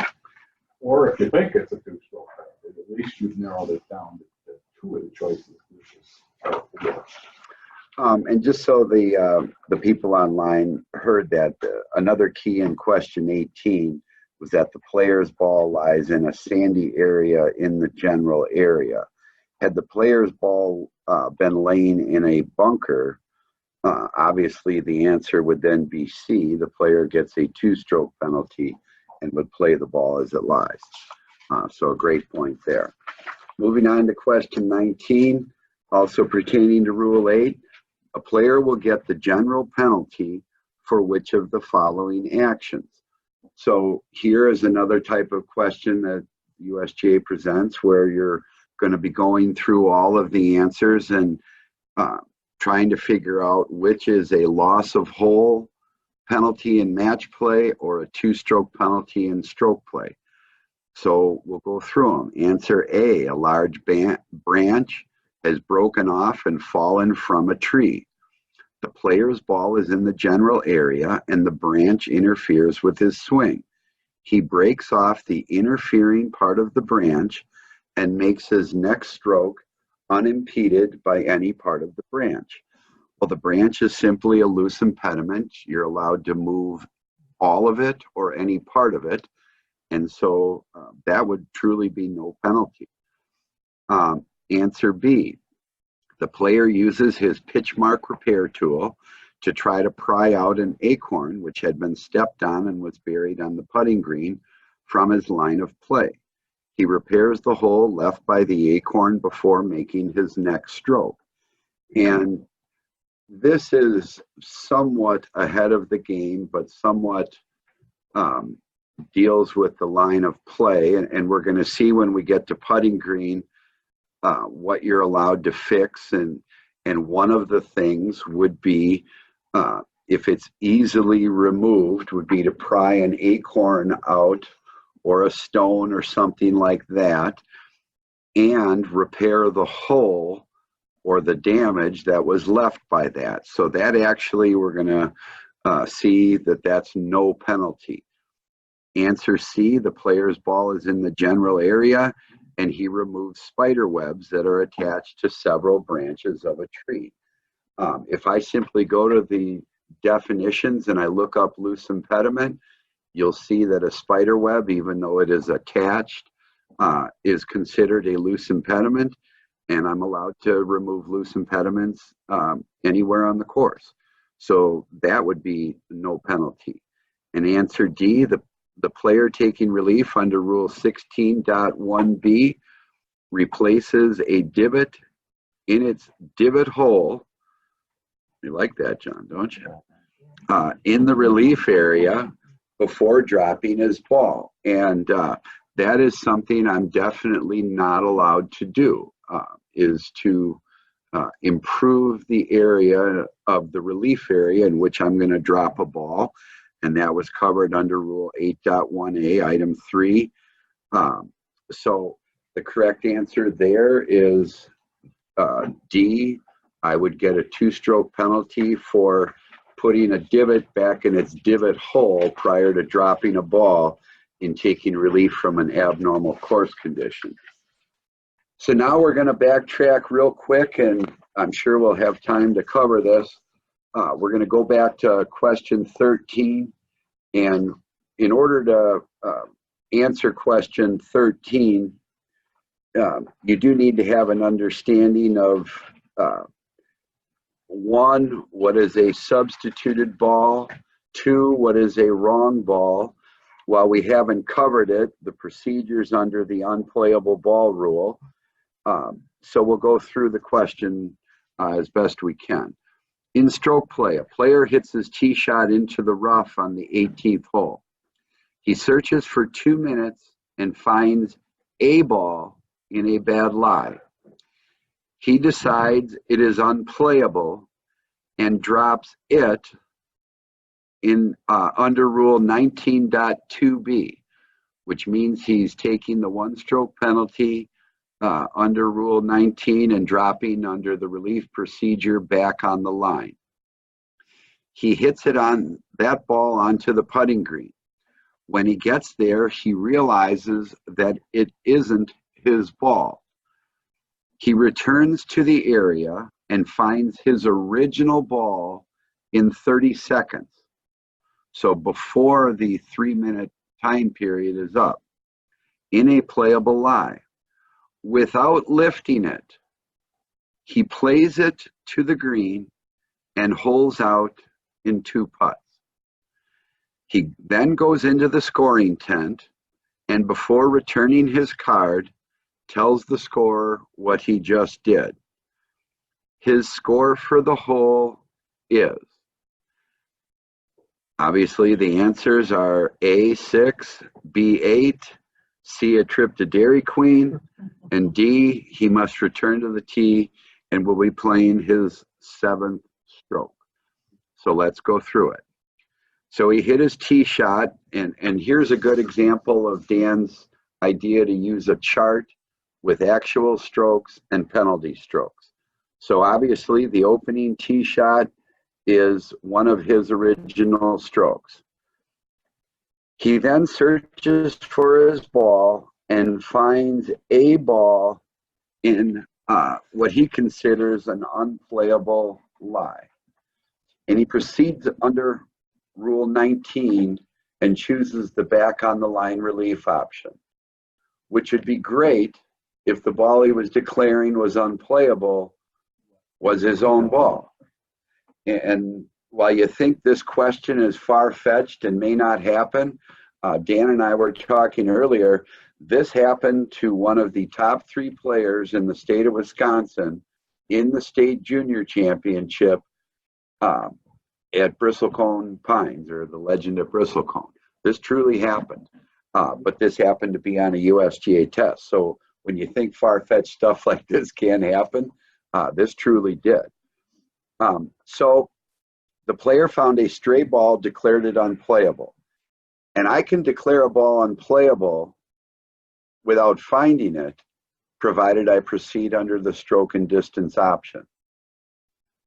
So did I play a wrong ball in that situation? In the very first time I found the stray ball, I find a ball that's not mine, I declare it unplayable, and I drop it, in this case, on the back on the line option. Is that a wrong ball?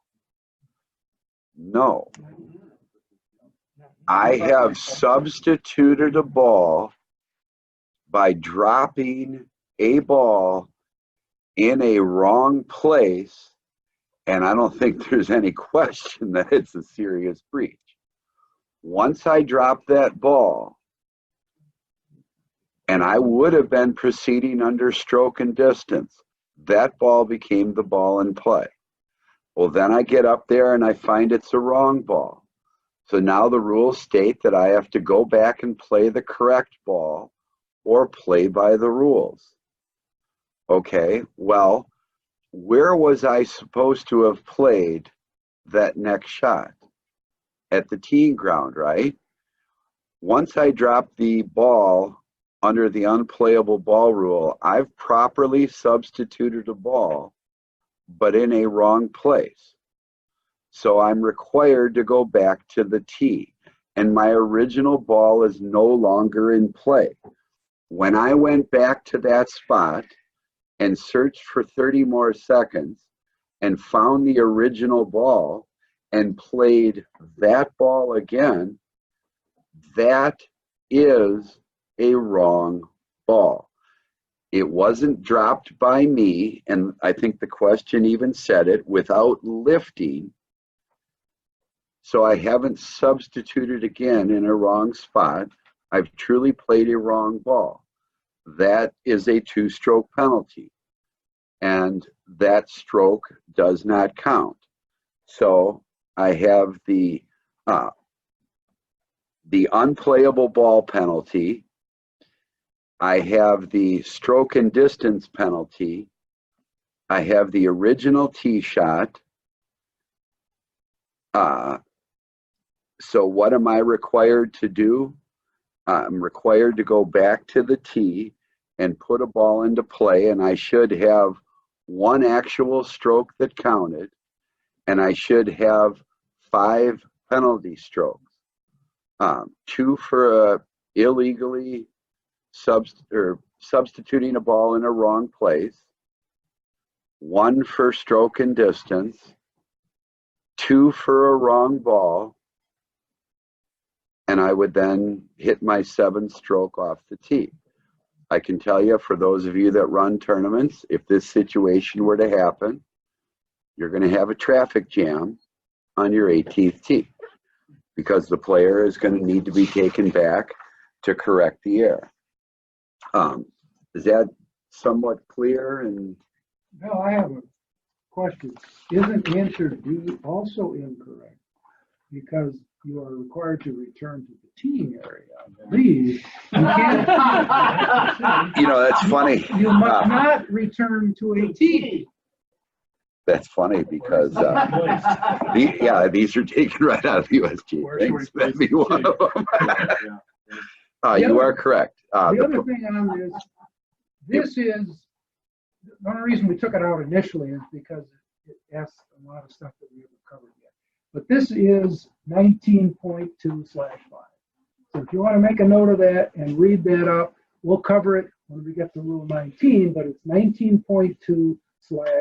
Yeah, Dan has pointed out a few things. One, the answer D is somewhat incorrect in that the word tee should actually be teen area, and that there is an interpretation 19.2/5 that covers this exact situation.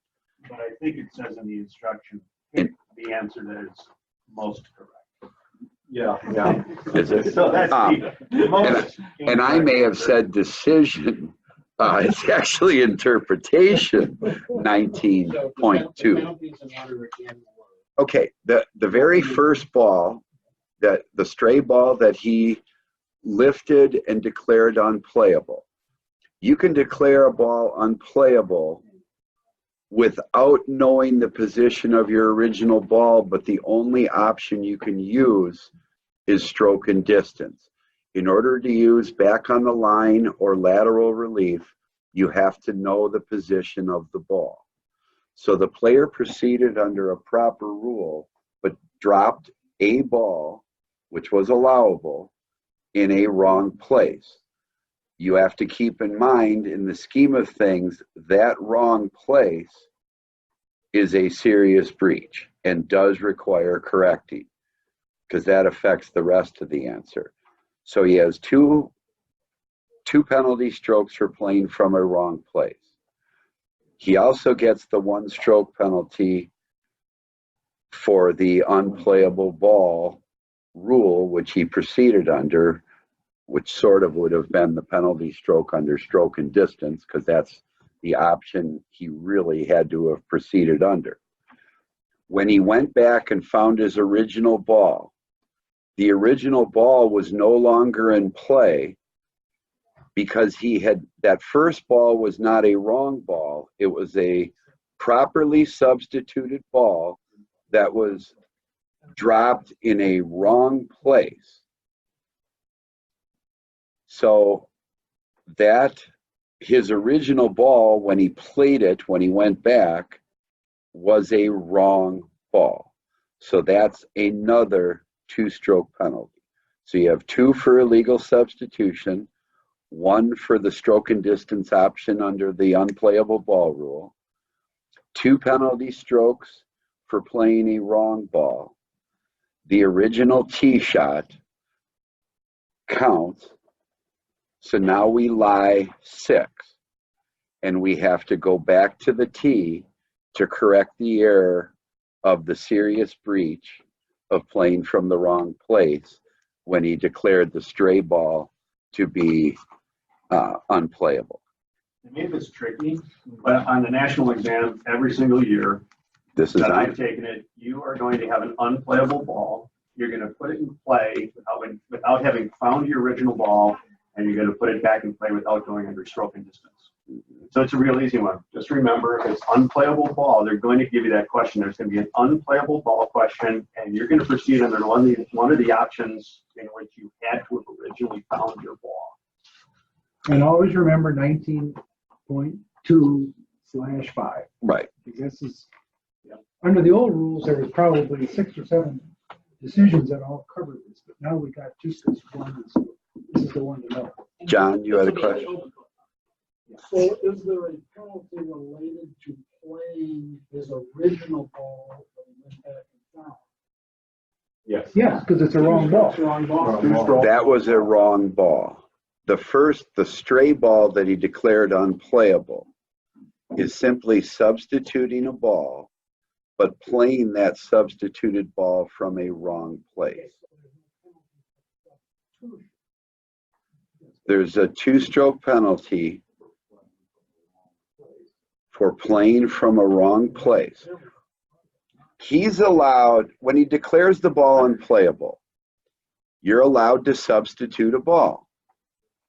But when you declare a ball unplayable without finding its location, you're limited to one option, and that's stroke and distance. He didn't do that. He proceeded back on the line. When he did that, that became the ball in play. The original ball was then out of play.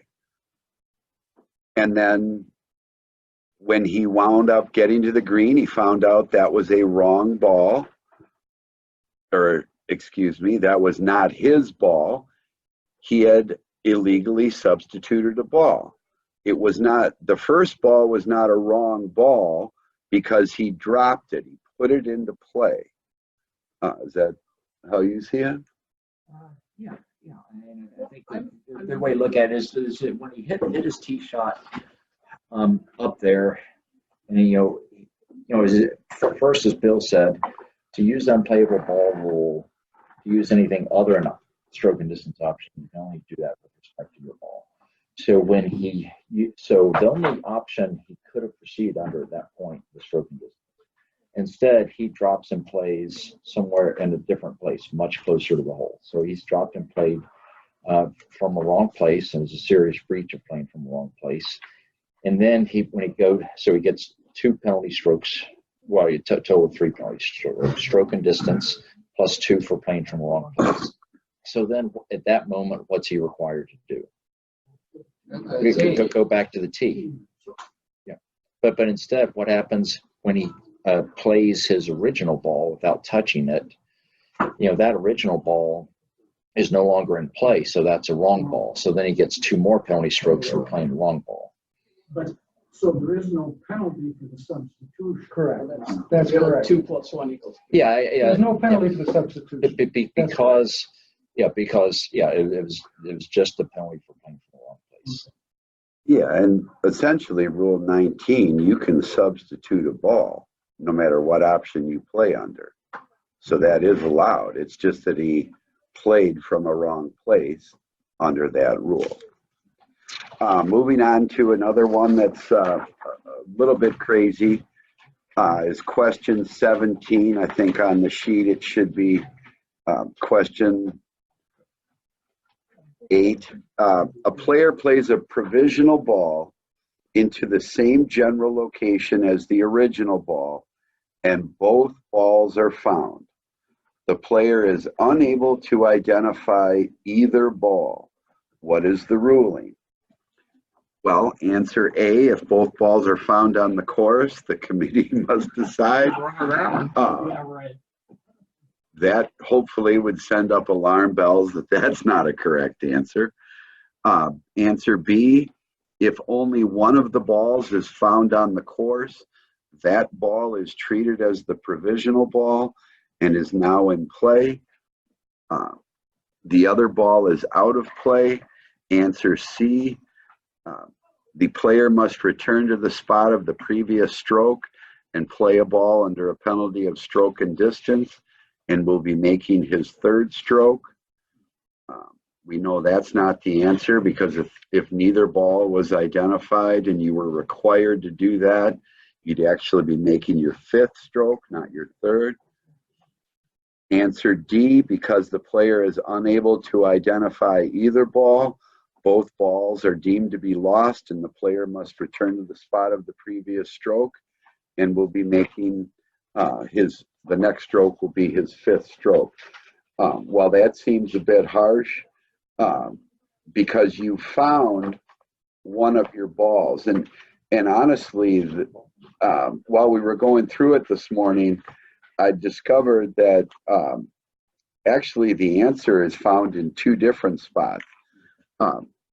If I go to Rule 7-2, and it's at the very last sentence of Rule 7.2, it says, if a player's provisional ball cannot be distinguished from his or her original ball, see Rule 18.3C2. And I can tell you this is another great exercise for people to do. When these rules say go see something, or they refer to another rule, I can promise you it's worth going to see what the other rule is. So let's go to Rule 18.3C2 and see what that says. And it says, when the provisional ball becomes the ball in play. And it says below the first 2 bullet points, if the player plays a provisional ball into the same general location as the original and is unable to identify identify which ball is which. And then there's 2 bullet points because there's 2 possible things. If only one of the balls is found, that ball is treated as the provisional. It's kind of like the worst case scenario. You know, if a guy hit 2 balls in the same area and one of them's found, you're not going to give him the benefit of the doubt for the first one, but you're also not going to screw him out of both balls. You're going to give him what seems reasonable. And that would be that the second ball or the ball that's found is the provisional, which is now in play. Well, that sentence then tells me what the answer does and that the other ball is out of play. And then the second bullet point, if both balls are found on the course, the player must choose one of the balls to be treated as the provisional, which is now in play, and the other ball is treated as lost and is not to be played. Well, again, that's the worst case scenario and provides for what seems like a reasonable conclusion to that situation. Any questions on that one? The correct answer is B, which is exactly what the first bullet point is, which says if only one of the balls is found on the course, the ball that is found is treated as being the provisional ball that is now in play. This very fact is what got me into wanting to know the rules. Playing my first second team match at Whitnell, hole 5, guy hits his first tee shot into the woods on the right. Says, oh, I'm going to play a provisional. Takes out his provisional, hits it into the same place. Third one, provisional, same place. We're going, we'll find one of them. We get up there, and before we started searching, which one was which? You found all 3. He said, I don't know. I used the 3 balls from the same sleeve. So we found 2 of the 3. Now what? None of us knew. Now you know. Yeah. So it does happen. Yeah, we had The question says they were both found. So why is B the right answer? If you found both balls, but you couldn't identify either. a player plays a provisional ball into the same general location as the original, and both balls are found. Correct. But you can't identify either one. Yeah, it doesn't say that they were found on or off the course.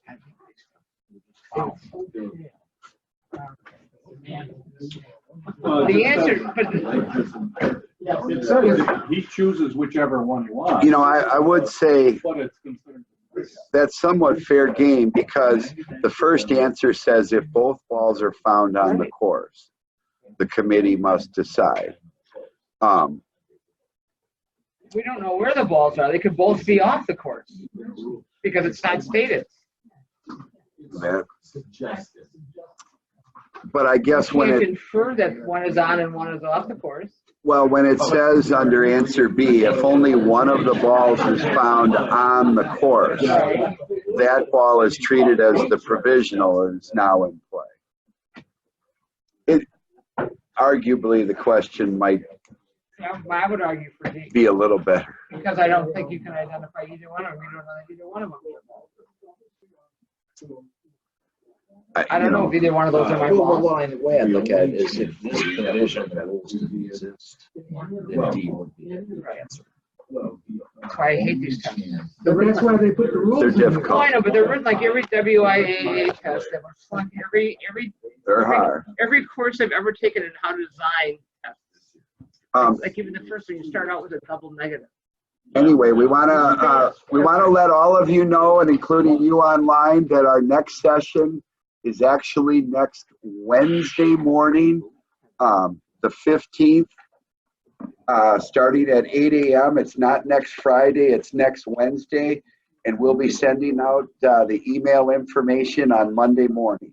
So thank you all again, and we hope you found this to be a good learning experience. And next week, we'll be covering rules 9 through 12, I believe. 9 through 13 we'll be covering next week. So hopefully all of you have a great weekend. Want to say good luck to the Green Bay Packers.